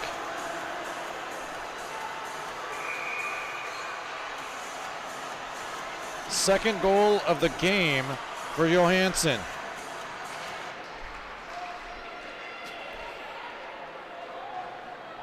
This one coming at 15:40. Panthers goal, his second in the game, scored by number 28, Ben Johansson. Assisted by number 4, Joey Pachuta. That's Johansson from Pachuta. Time of the Panther goal, 4:21 of the second period. Icing will be called here, so the Panthers do not give up here in this game. They had a 3-1 advantage, then 3-2, then 3-3, then 4-3 in favor of St. Louis, then they tied it up 4-4. Riva's power play goal made it 5-4, and then Johansson, and it's 5-5.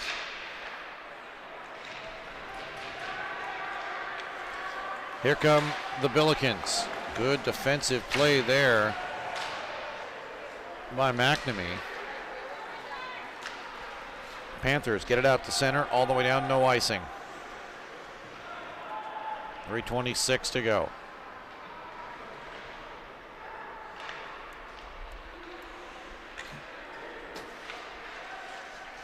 Trying to make a move was Highhouse. Gus Highhouse, the sophomore out of St. Louis.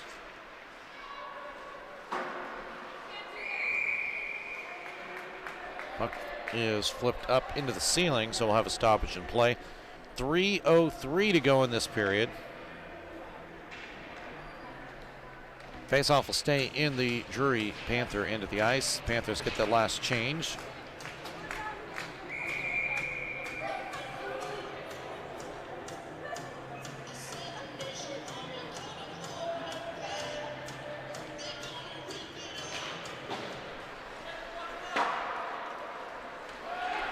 Draw one, and the puck is cleared and sent all the way down into the St. Louis zone. And the Panthers with some pressure. McNamee's there. They go to the near side. Now flip to the far side again. Out to center. Racing is Travis Herrick. No icing though. Serrato is there. He'll try to break it up. Now hold it for somebody. Waterman comes in. Comes right out in front. And Skirpan will hold on to that one. 2:26 remaining in period number 2. Scott, what a different game. It's been kind of a crazy game, and you could argue not much by way of defense, but either way, it's been exciting for the fans. Certainly a lot of opportunities for goal scoring in this game.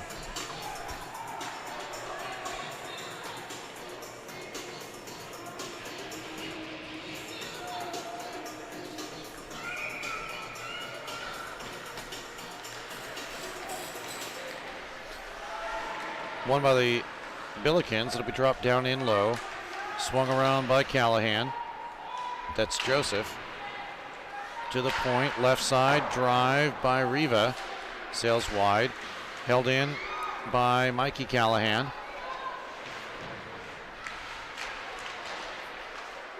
Panthers still trying to clear. Cannot do it. St. Louis looking to take the lead again. Backhander front score from an odd angle, low along the goal line. Riva will get the goal. It bounced in off a Skirpan, and with 1:54 to go, St. Louis has taken the lead once again, 6-5.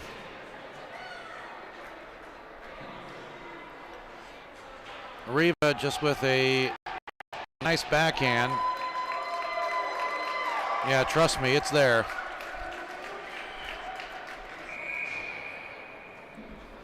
18:06, the time of the goal. That is his second of the game, third of the season.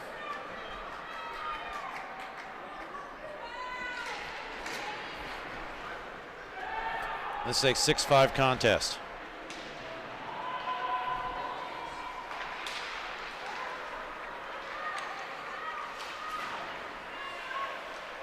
Sillenpah.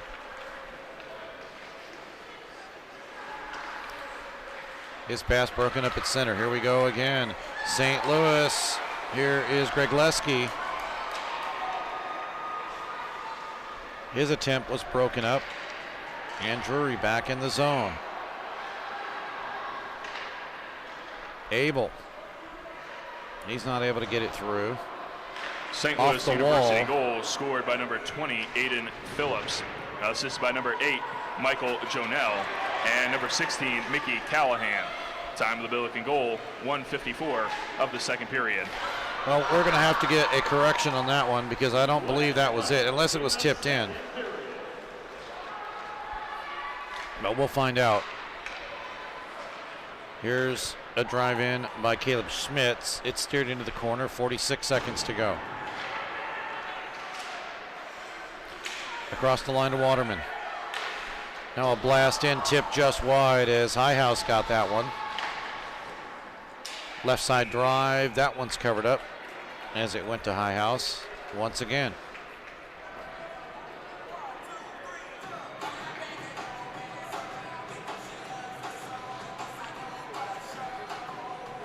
And it may have been tipped in. As we do get a look at that replay. We'll catch that all up for you coming up at the intermission.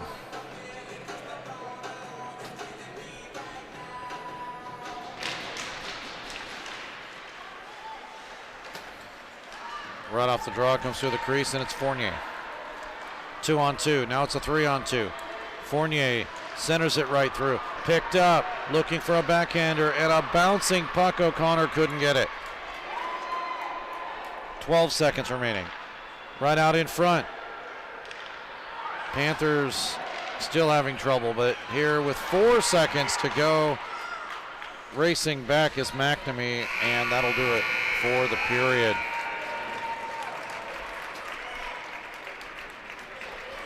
Eight shots applied on Heger for a two-period total of 19. Skirpan faces 12, two-period total of 24. Power plays, the Panthers 2 for 3, the Billikens 3 for 5, and that's what's made the difference here with 5 power play goals. A lot of goals in that second period. That's been kind of the issue now, has been special teams. But at 3:55, Abel will get his second. Coles and Sillenpaw with the assist, 3-1. 7:01, a power play goal. Corker with Waterman getting the assist. It's 3-2 in favor of Drury. St. Louis again with Corker at 7:30. His seventh. The assist goes to Trainer and Herrick. First 2 Drury goals. The first Drury goal of the game scored by number 28, Ben Johansson, assisted by number 76, Louis Fournier, and by number 9, Dylan Coles. The second Drury goal of the game has been changed to being scored by number 37, Patty Labutis, assisted by number 18, Riley O'Connor, and by number 8, Will Peters.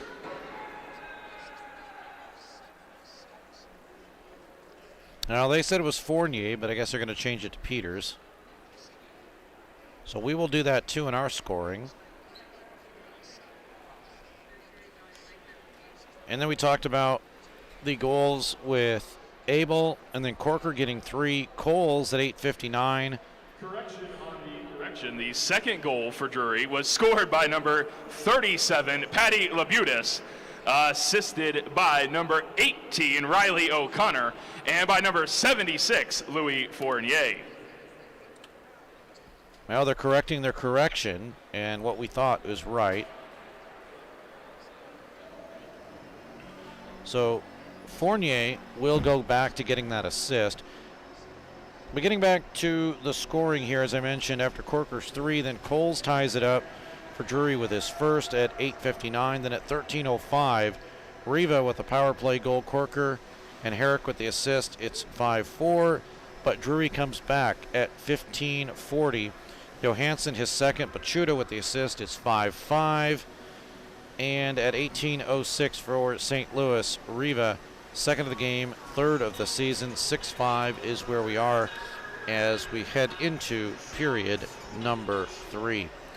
We'll take a break, and when we come back, it will be Jake Lyons who will be our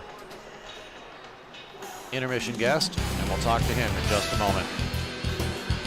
6-5 St. Louis. What a wild second period it was. Hey, Missouri! Barrel Bob here. I'm MoDOT's Work Zone spokesbarrel. I see a lot of distracted drivers in work zones not paying attention to the road. Distracted driving is the #1 cause of crashes. The average text takes 5 seconds to read. At 55 miles per hour, you could travel the length of a football field blindfolded. Don't take the chance. I want you and my friends working on the roads to get home safely. Please buckle up and put your phone down. A message from the Missouri Department of Transportation. We are in the locker room with Jake Lyons of Drury University, the freshman defenseman, 6'4", 200 out of Riverview, Florida. Well, you have a couple of big defensemen on the team now, so the D is all set up and ready to go. But the question I want to know, Jake, is what made you decide Drury University? Well, really, it's just the opportunity. Being a first-year program and the inaugural team, there's a lot of it's a clean slate, really. You get to test things, you get to try new things they've never done before. But ultimately, just coming in here and starting a community, a hockey community in the Drury University in the Springfield area, just joining the already bolstering hockey community here with MSU and the SYHA is just really, the opportunity that you have here in Springfield. How important was it to have at least 2 other guys that you know of coming to this hockey club? Very important. Honestly, I was playing juniors. I've been away for a while, but being able to come here and go to college and play hockey with 2 of my best buddies from back home, it's really been a great opportunity. And even living with Patty there, it's been a very great opportunity, and I'm glad I've been able to. When did you first hear about Drury? It was probably January this year. I was at a showcase actually, and then Coach Kenyon scouted Patty and I together because we were on the same juniors team, and he gave me a shout and said, "Hey, like if you're interested, here's my card." Gave me a little bit more information, and then we started talking from there. Did you have any other places that you were thinking about going? College hockey had been on my mind for a while. At the moment, I hadn't had any solid offers, but I was very fortunate to have the one from Coach Kenyon. Talking with Jake Lyons of Drury University, what do you want to be when you grow up? That's a pretty broad question. I'd like to stay in business, maybe have my own business, and I don't know, one day have my own hockey school, maybe get to grow the game of Florida or the game of hockey in Florida a little bit more. And I mentioned this earlier to Patrick, but you've had the ability to maybe go to school in Florida. What made you decide that you wanted to leave that area and come out to the Midwest? It's a great question. I mean, really, when you think of hockey, you don't really think of Florida anyway. But I mean, there is good hockey down there. I mean, in Miami, and you got FGCU. I mean, there's very strong HCHA schools down there. I think with the Midwest, however, you get more competition for your ACHA schools. A lot more traveling, but a lot harder competition, more stiffer. It gets harder out here. I enjoy it. When you grew up, was hockey always your first sport? Probably, yeah. My dad grew up in Canada. He was a hockey player, born and bred. So really, I grew up looking up to him and being a hockey player. So the only sport I wanted to play was hockey, but there's a couple of others in there. Who is your favorite NHL team? Gotta go with the Boston Bruins. Like I said, my dad's from Canada. However, it was up in New Brunswick, around that northeastern area. So I'd have to go with the Boston Bruins. We are talking with Jake Lyons of the Drury University's Inside the Locker Room here. Jake, is there a player, whether it's NHL or what, that you kind of mold your play to? Honestly, I'd have to go with one of my billet brothers back in Texas, Bryce French. He's playing in the SPHL right now, but he's a good, big stay-at-home defenseman. Keep guys out of your net, keep them to the outside, just don't let pucks in. I'd like to say that I model my game after him, and just the fact that you're not going to get a puck to the net when I'm on the ice. Are you going to be one of those guys that not only are you going to push the guy out in front of the net, but you're going to give him a little shove to remember you? I don't know. You might have to keep watching, but I'm not afraid to get a little dirty and get in there and let him know. Do you have any rituals or anything that you have to do before a game gets started? Rituals, I do. I have a warm-up routine that I have kept going for the last 2 years.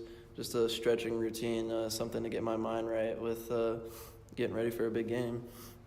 Is there a go-to song for you? Ooh, my music taste changes a lot. I have a lot of favorite songs, but shoot, if I had to have one, I'd say God's Country by Blake Shelton. That one gets me going. Jake Lyons is joining us.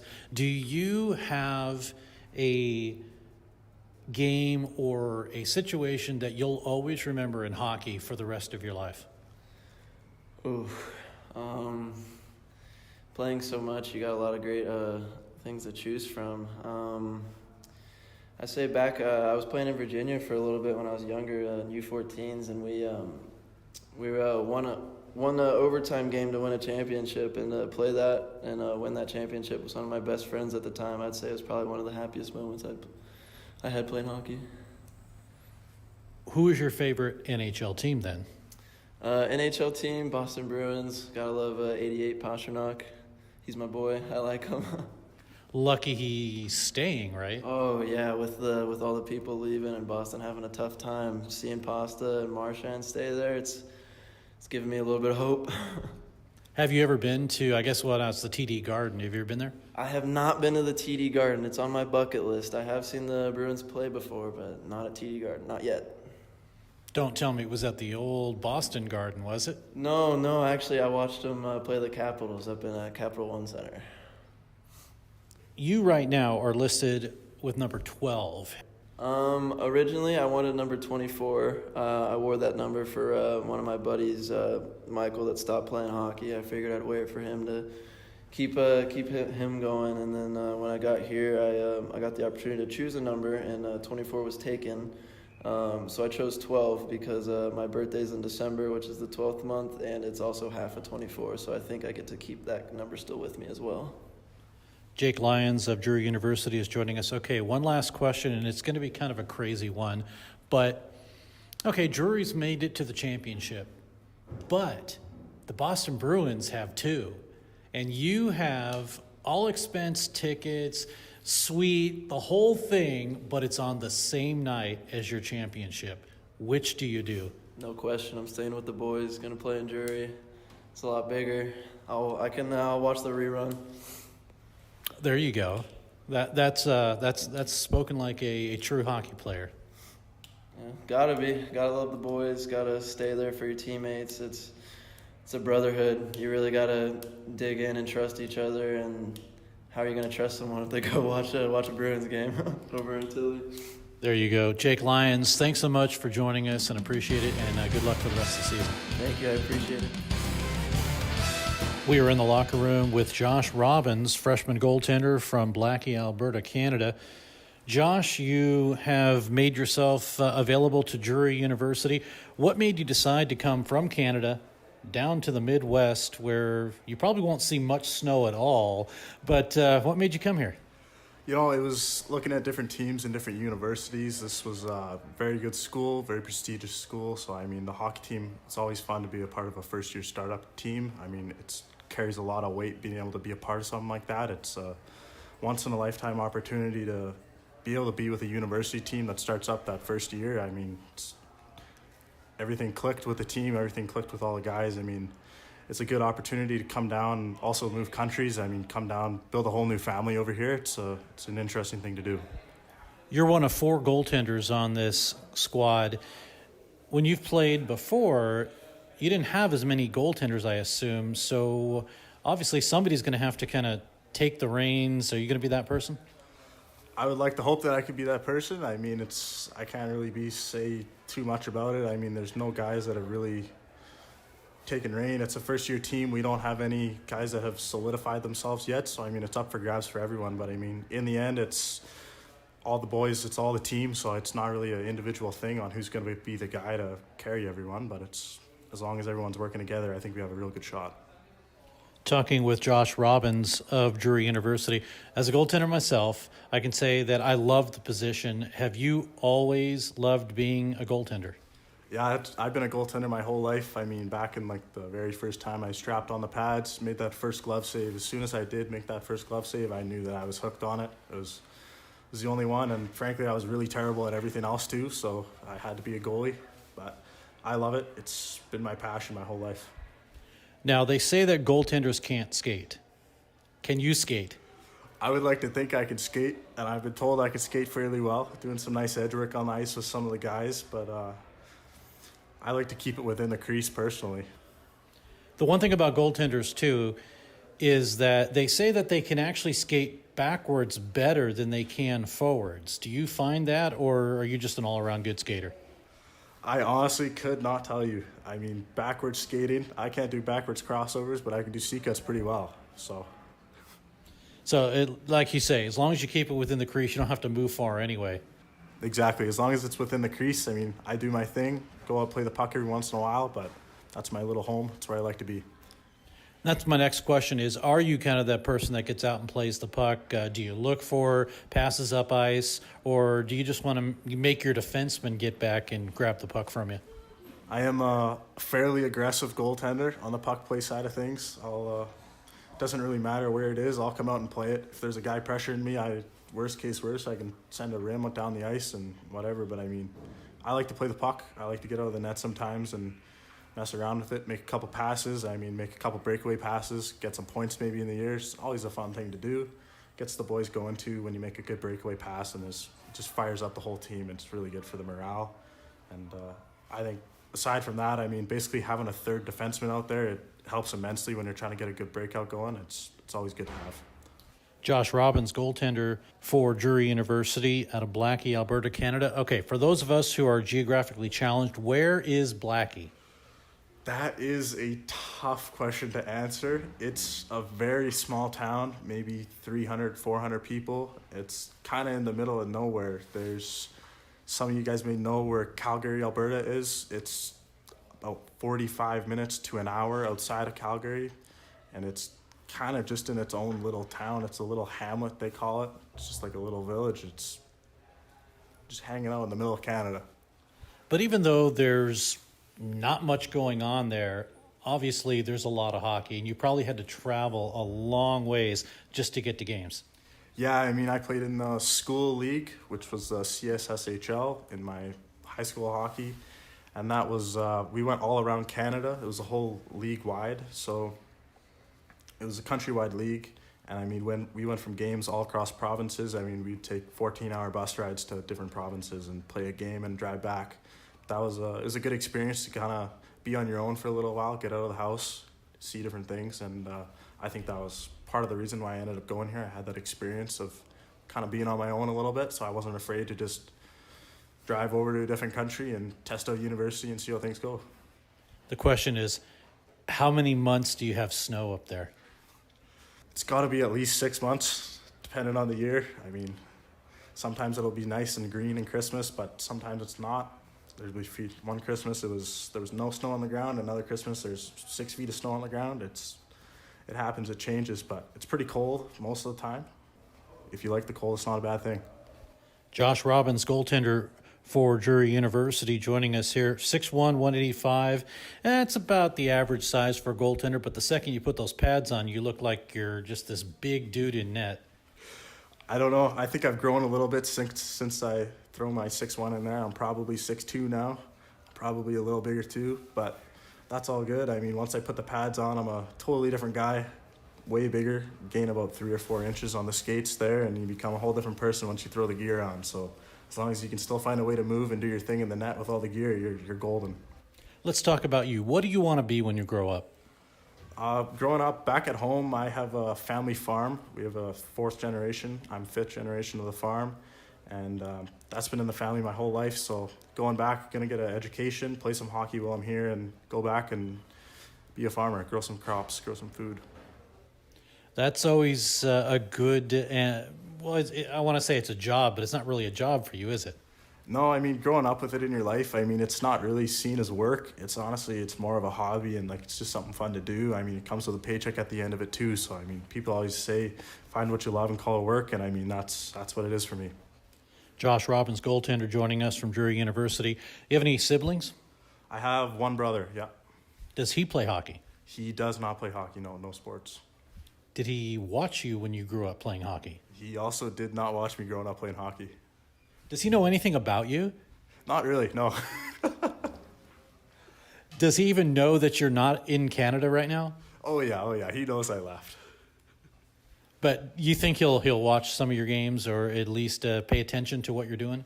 Oh yeah, I'm sure he'll throw the hockey TV on, or the YouTube or whatever we're streaming it on. He'll show on, watch a couple games, and see what it's like. I mentioned earlier they say goaltenders are kind of weird, but do you have a weird tradition you have to do? I personally don't have so much of a set tradition per se for warm-ups. I mean, I always find a spot. I always do a warm-up before games, and I like. Let's head for the third period. Here's Steve Casson. And a big apology to Josh Robbins as we are starting the third period. And this time, Drury skates from the left to the right, St. Louis from the right to the left. It's a 6-5 hockey game here. And St. Louis trying to get some more. They keep it in. A drive that is stopped by Skirpan, and a goal!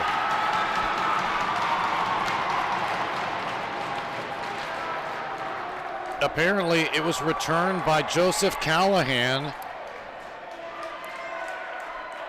No, that was Patrick Waterman, number 2, it looks like. We'll take a look at this sequence here. And as he was falling down, he was able to get it in. Patrick Waterman.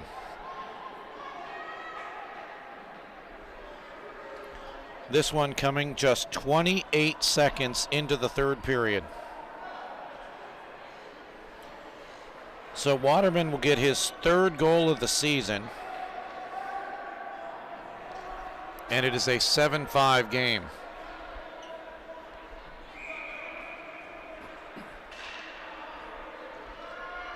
Still some discussion about what has been going on. Maybe to get the right score. Speaking of that, I believe they have changed the scoring. And a goal scored by number 2, Patrick Waterman, assisted by number 7, Travis Herrick, and by number 18, Avery Riva. Time of the Billiken goal, 19:32 of the third period.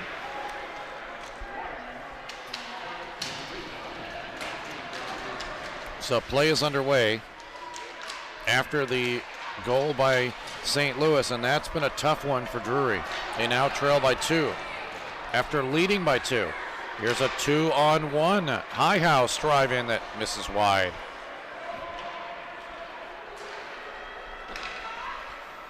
Back down to the Billikens end. Hit put on by O'Connor.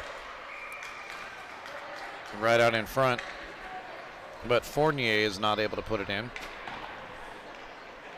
18:40 to go in the period, and we will have a face-off in the St. Louis end of the ice.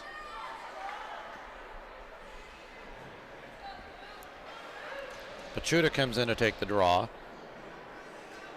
Aiden Phillips will be the St. Louis player for the draw.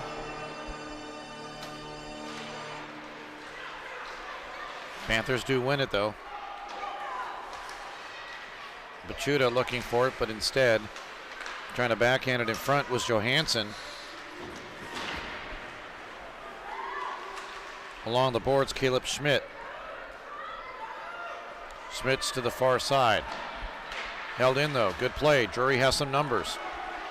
Here's a shot in And it's held onto as Joy Pashuta gets the attempt there from the Colony, Texas.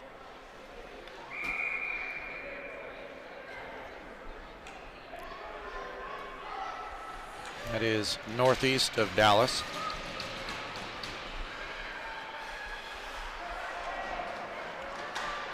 Now the Billikens with possession of the puck.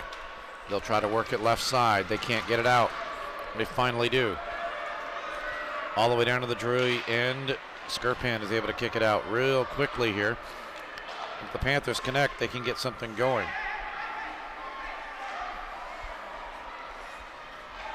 Waterman to the far side. Now Waterman will work it. Has some room. He gets tripped. We're going to get a penalty.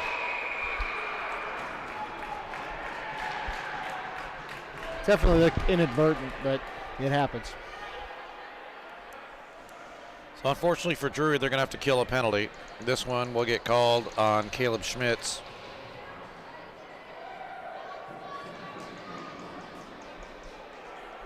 Eight penalties, 24 minutes. Power play number 6 for the Billikens.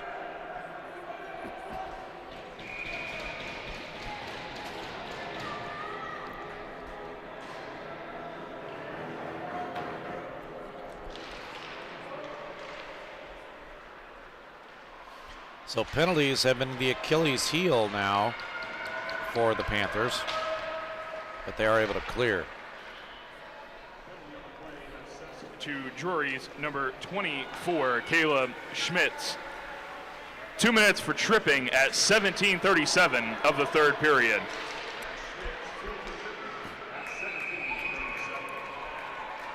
Skirpan will make the save here, so we'll have another face-off.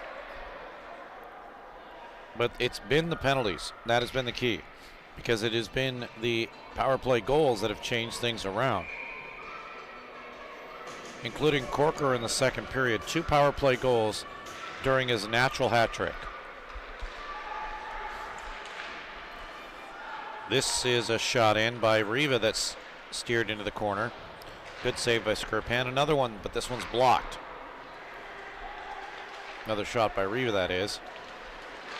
Now a touch pass. Sent into the corner as a couple players collide. 1:12 to go in the power play. Puck cleared back in the Billiken zone. The Panthers will change.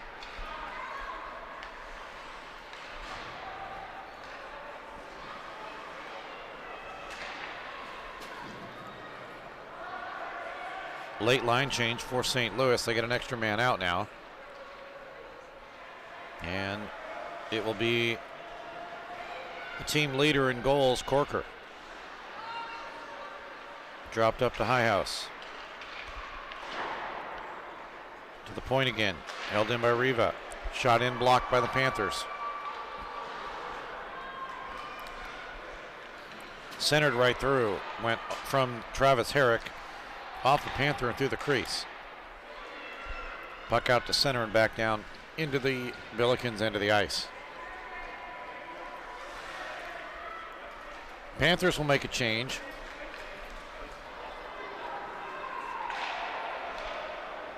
Apparently icing is waved off. 7 seconds to go in the power play.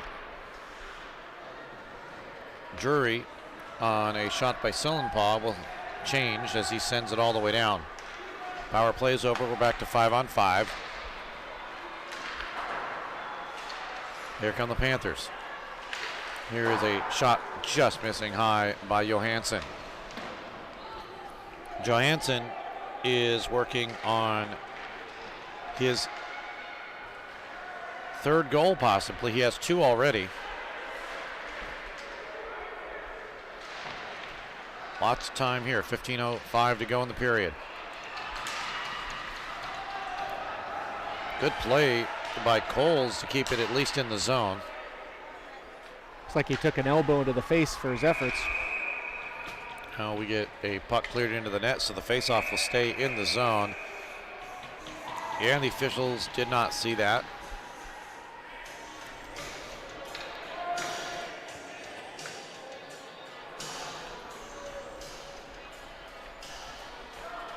.14:52 to go in this period.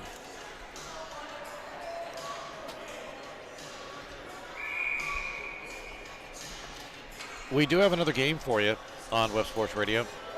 If you want to join it, it will be Missouri State Division III against Mizzou. And that will be the next opponent for Drury. They play Mizzou tomorrow at 1 o'clock. Unfortunately, we will not have that broadcast for you.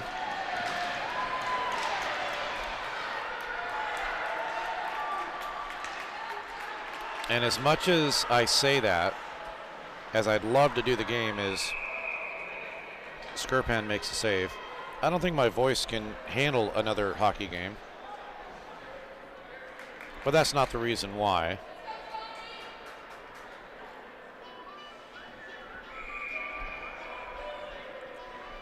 .29 to go in the period, and a 7-5 deficit for Drury.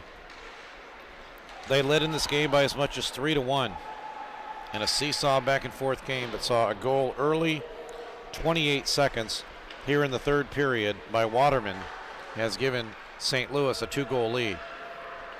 In yesterday's game, that was difficult for St. Louis to come back from. But we'll see what happens here.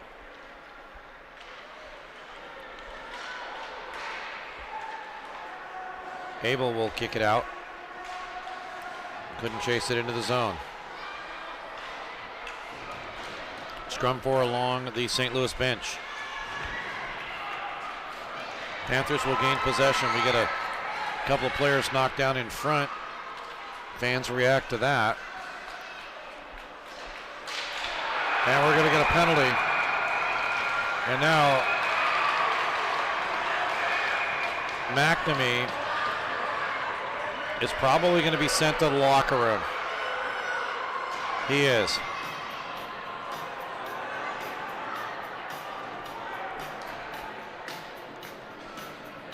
We'll see if we can take a look at what. We don't have that one.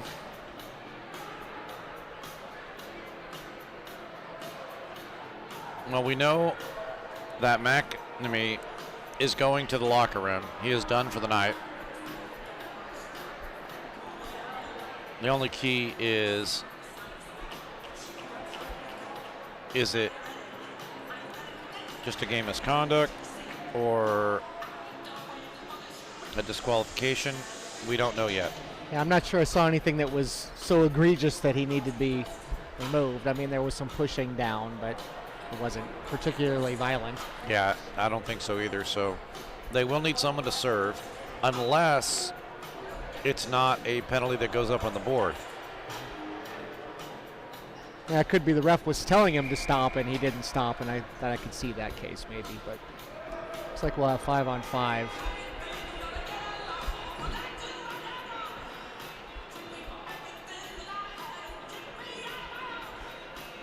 Officials are still talking things over here. Now, it's very, I would think that what they would do is give coincidentals with the additional game misconduct, because that would be awfully strange without. I really didn't see what predicated McNamee's efforts. Well, there's 4 minutes on the board to Waterman.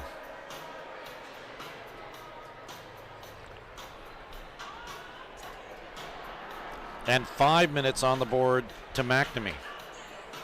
That's crazy.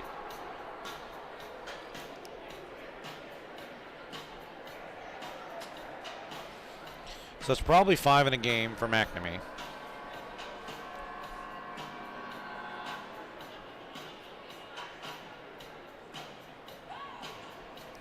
But Waterman gets a double minor.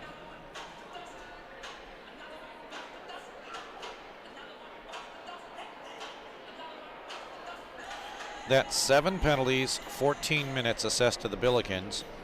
10 penalties, 39 minutes if you add the 5 in the game assessed to the Panthers.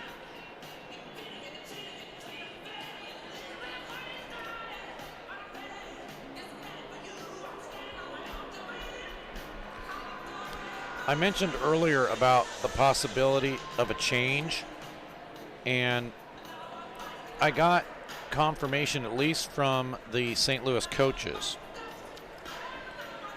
that the goal we thought was Riva's at 18:06 the second, they're giving to Phillips. So Aiden Phillips from Riva and Callahan.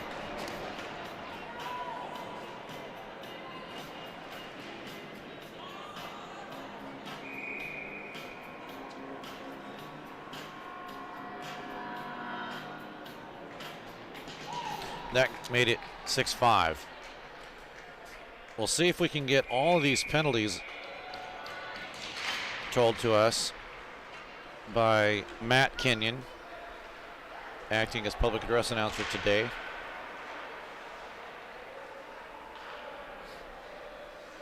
So we skate 4-on-4, and then there will be a short power play for the Billikens. Panthers bring it across the line.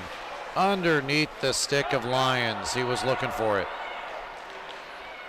Push the goaltender out of the way for his efforts. Now it's across the line. The Billikens will work.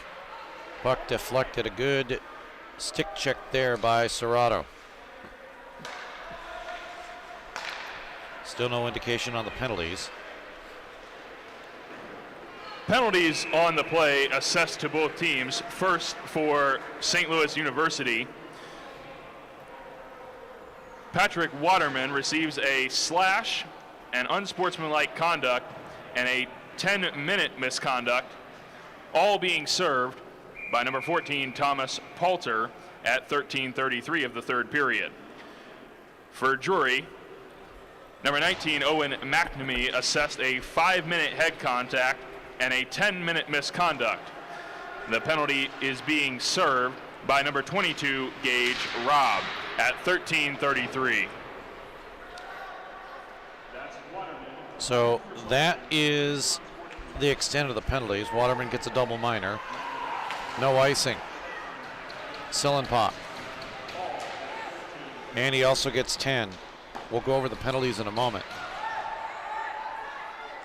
As far as minutes. A lot of penalties in this hockey game. Lorico, he pushes for the puck. He gets pushed down. We're going to get a penalty.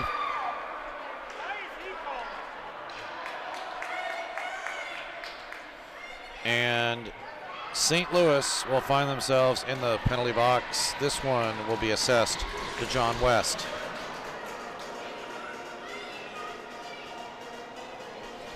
So with that penalty, 9 for 26 assessed to the Billikens, 10 for 39 assessed to the Panthers.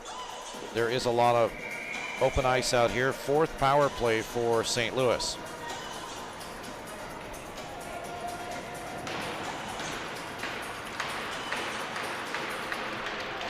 Panthers win the draw. They can't keep it on the line. It's sent all the way down. Chasing it is Carson Pruitt. Goaltender comes out to flip it into the corner. To the Billikens, number 15, John West. 2 minutes for cross-checking at 11:59 of the third period.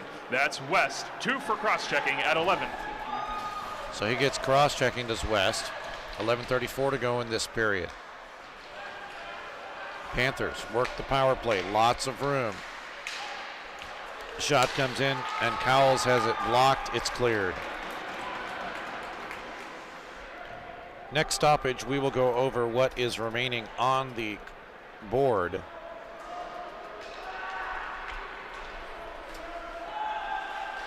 Here come the Panthers. They bring it through across the line. A couple players, including Cowles, gets tangled up. Serrato is there. He keeps the puck. Shot in, save. Cowles is there to pick up the puck behind the net. Nobody there but Panthers, but Billikens. Puck is cleared.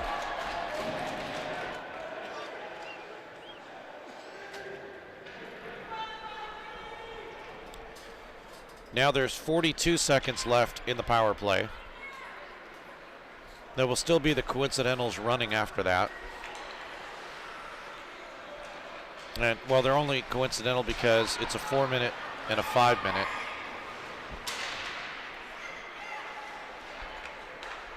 O'Connor across the line. deflects off of his skate and comes out to center ice, and Fournier not happy. Now puck cleared, set on, goal.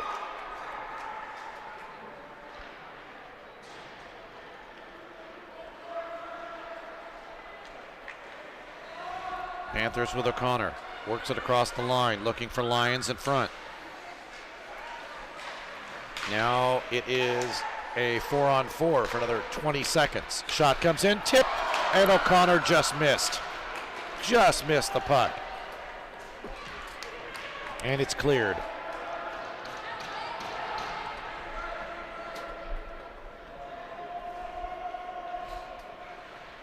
Now it's a power play for 1 minute. Number 7.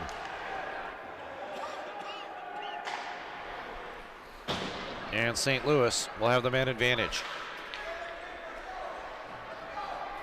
But time is starting to tick down. 9:19 to go. Across the line, into the St. Louis zone. Working it down low is Highhouse. Underneath the stick of Herrick, goes to the far side. Carson Pruitt to work the puck. Taken away and cleared and sent down, no icing. Sillenpaw to chase. But it's grabbed by Corker. Here's Corker, races through, shot in, oh, it just missed wide. Highhouse came down the middle and shot, and it may have actually gone off the glove of the goaltender, Skirpan, who saved a goal there.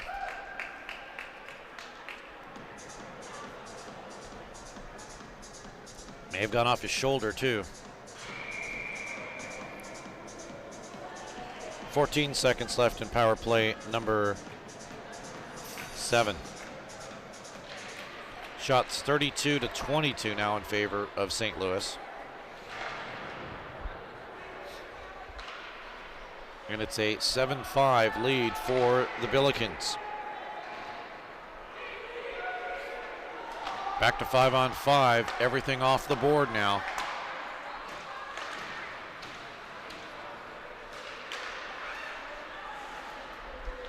Sillenpaw, he steals.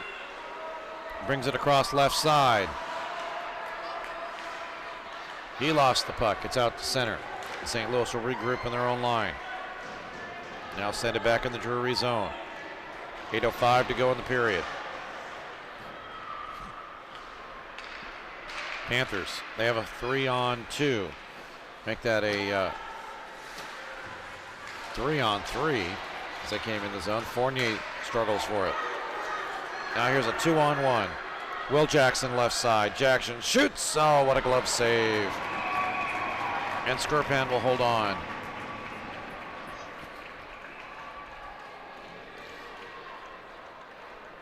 That's what you need from your goaltender right there.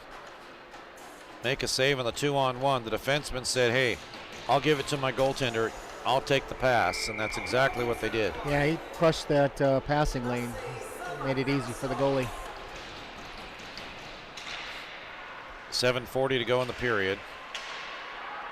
And the Panthers, again, you break it down, you get a goal every 3.5 minutes, you're back in this hockey game. But you got to do it.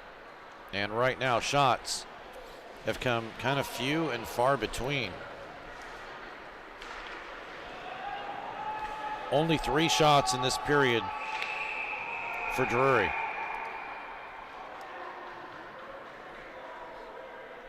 We're going to get an icing call.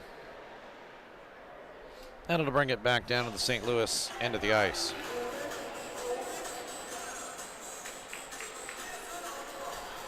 Drury Panthers next game. That will be tomorrow against the Mizzou Tigers. The next game for St. Louis is not until October 14th and 15th against Illinois in Champaign. They are off for a couple of weeks.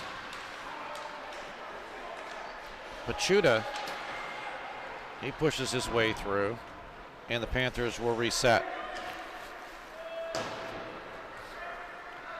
Puck sails wide in the Billikens zone.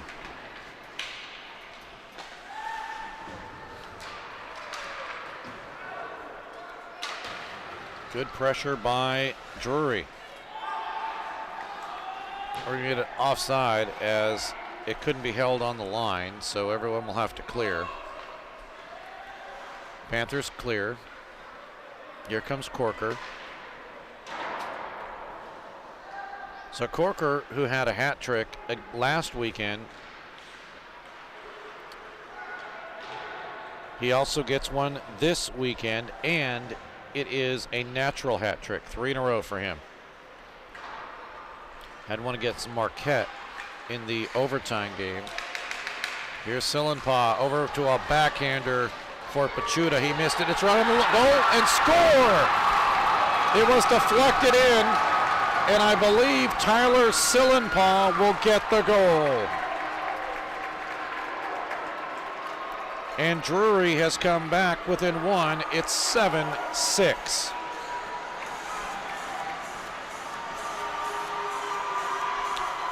He got the first backhander. It got deflected in front, and then he was right there to poke it in.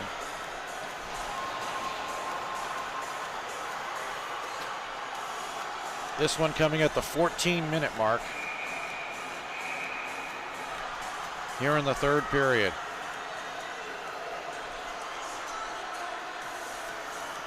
First goal for Sillenpaw. And this is a closer game now.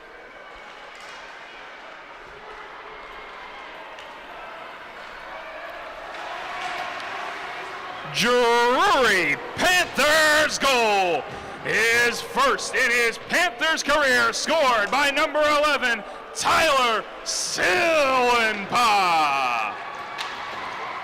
Assisted by number 4, Joey Pachuta. And by number 12, Jake Lyons. That's Sillenpaw from Pachuta and Lyons. Time of the Drury goal, 6 minutes of the third period. Well, that again is 14 minutes actually. It's 6 on the clock. But now it is a 1-goal game. And Scott, they've said it before, this next goal is the most important one. And Drury hopes they get it.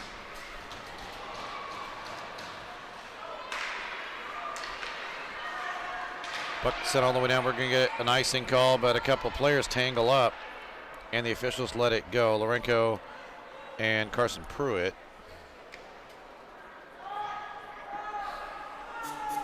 Brings it back into the Drury end of the, or to the St. Louis end of the ice for the Drury Panthers.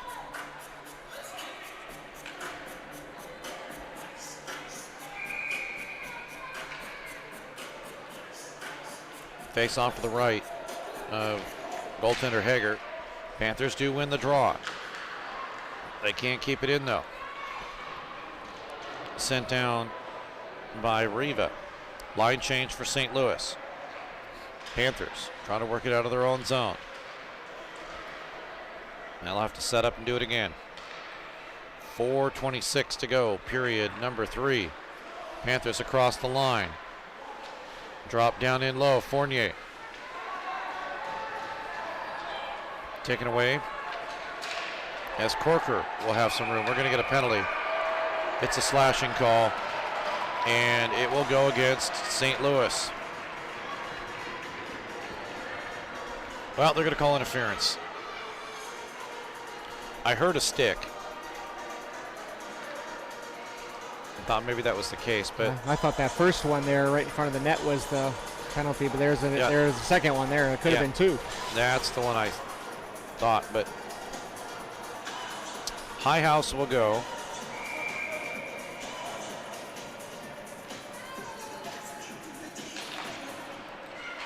Panthers work on power play number 5, and boy, do they need it.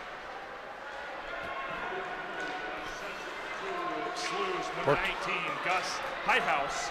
2 minutes for interference. So High House gets interference. Panthers have a chance to tie this game, but they are not holding on to the puck.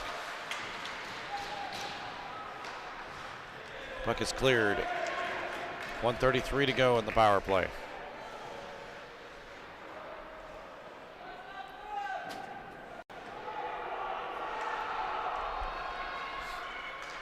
Lead pass too far. This is going to be an icing call. No, it's not. They let it go.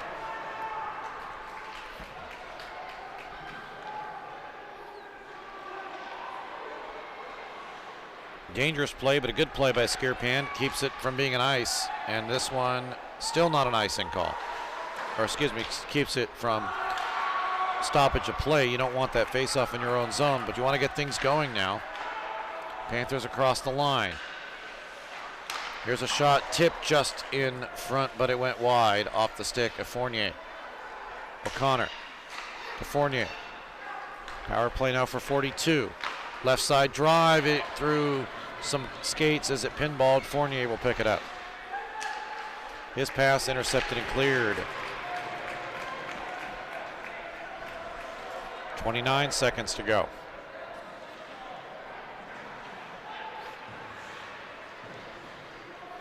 Panthers slow to get the puck going.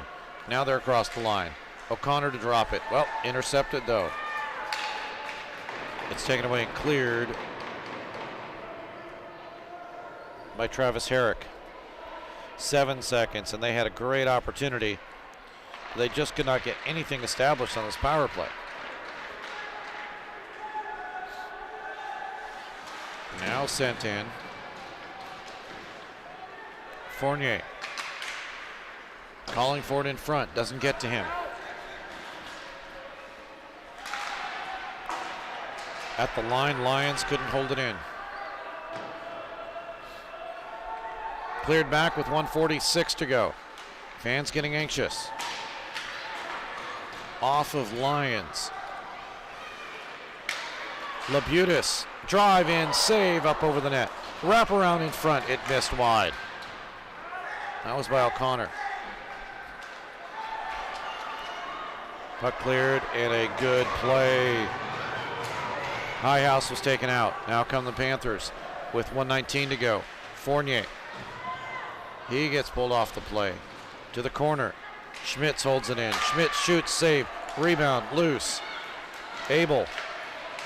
Left side again. Abel, he'll work with it. Off the referee, unfortunately, but Panthers keep it in though. Nobody there on the far side. Now 1 minute left in this period. We'll see if they pull the goaltender, do the Drury Panthers. Length of the ice pass. Here's Cole's drive-in save, and now maybe they will pull goaltender Skirpan.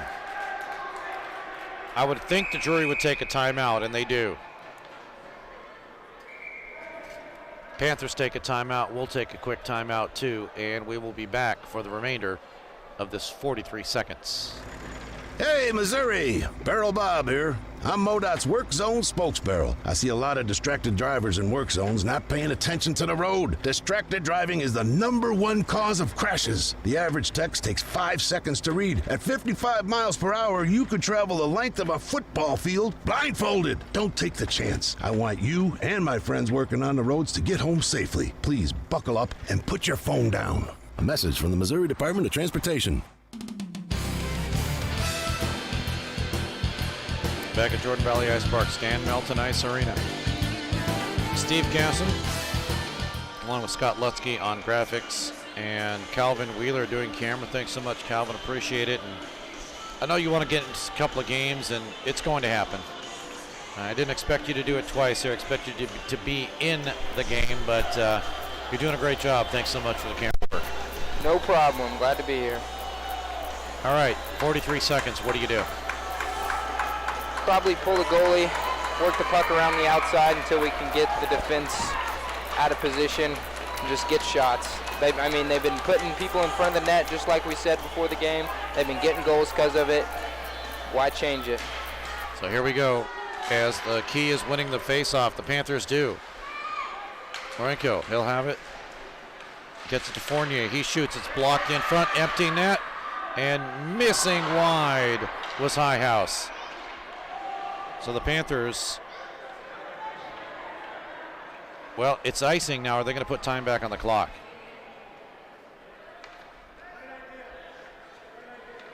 Apparently not. It's hard to hear the whistle. Yeah, 28.3 is what's left. Again, you got to win the faceoffs. Let's see what happens.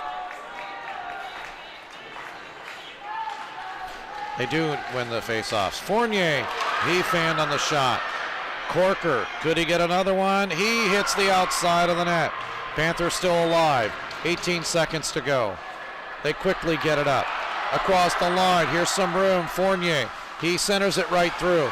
It's held in. Labutis with a drive. It's blocked. 7 seconds to go. It's out to center ice. A desperation shot would have been offside, and it gets deflected up and out of play. 1.6 seconds left. That was an ill-advised D-to-D pass right there. You got a guy flashing up the center. He's waiting for that pass. He should have taken the shot or put it deep in the corner again.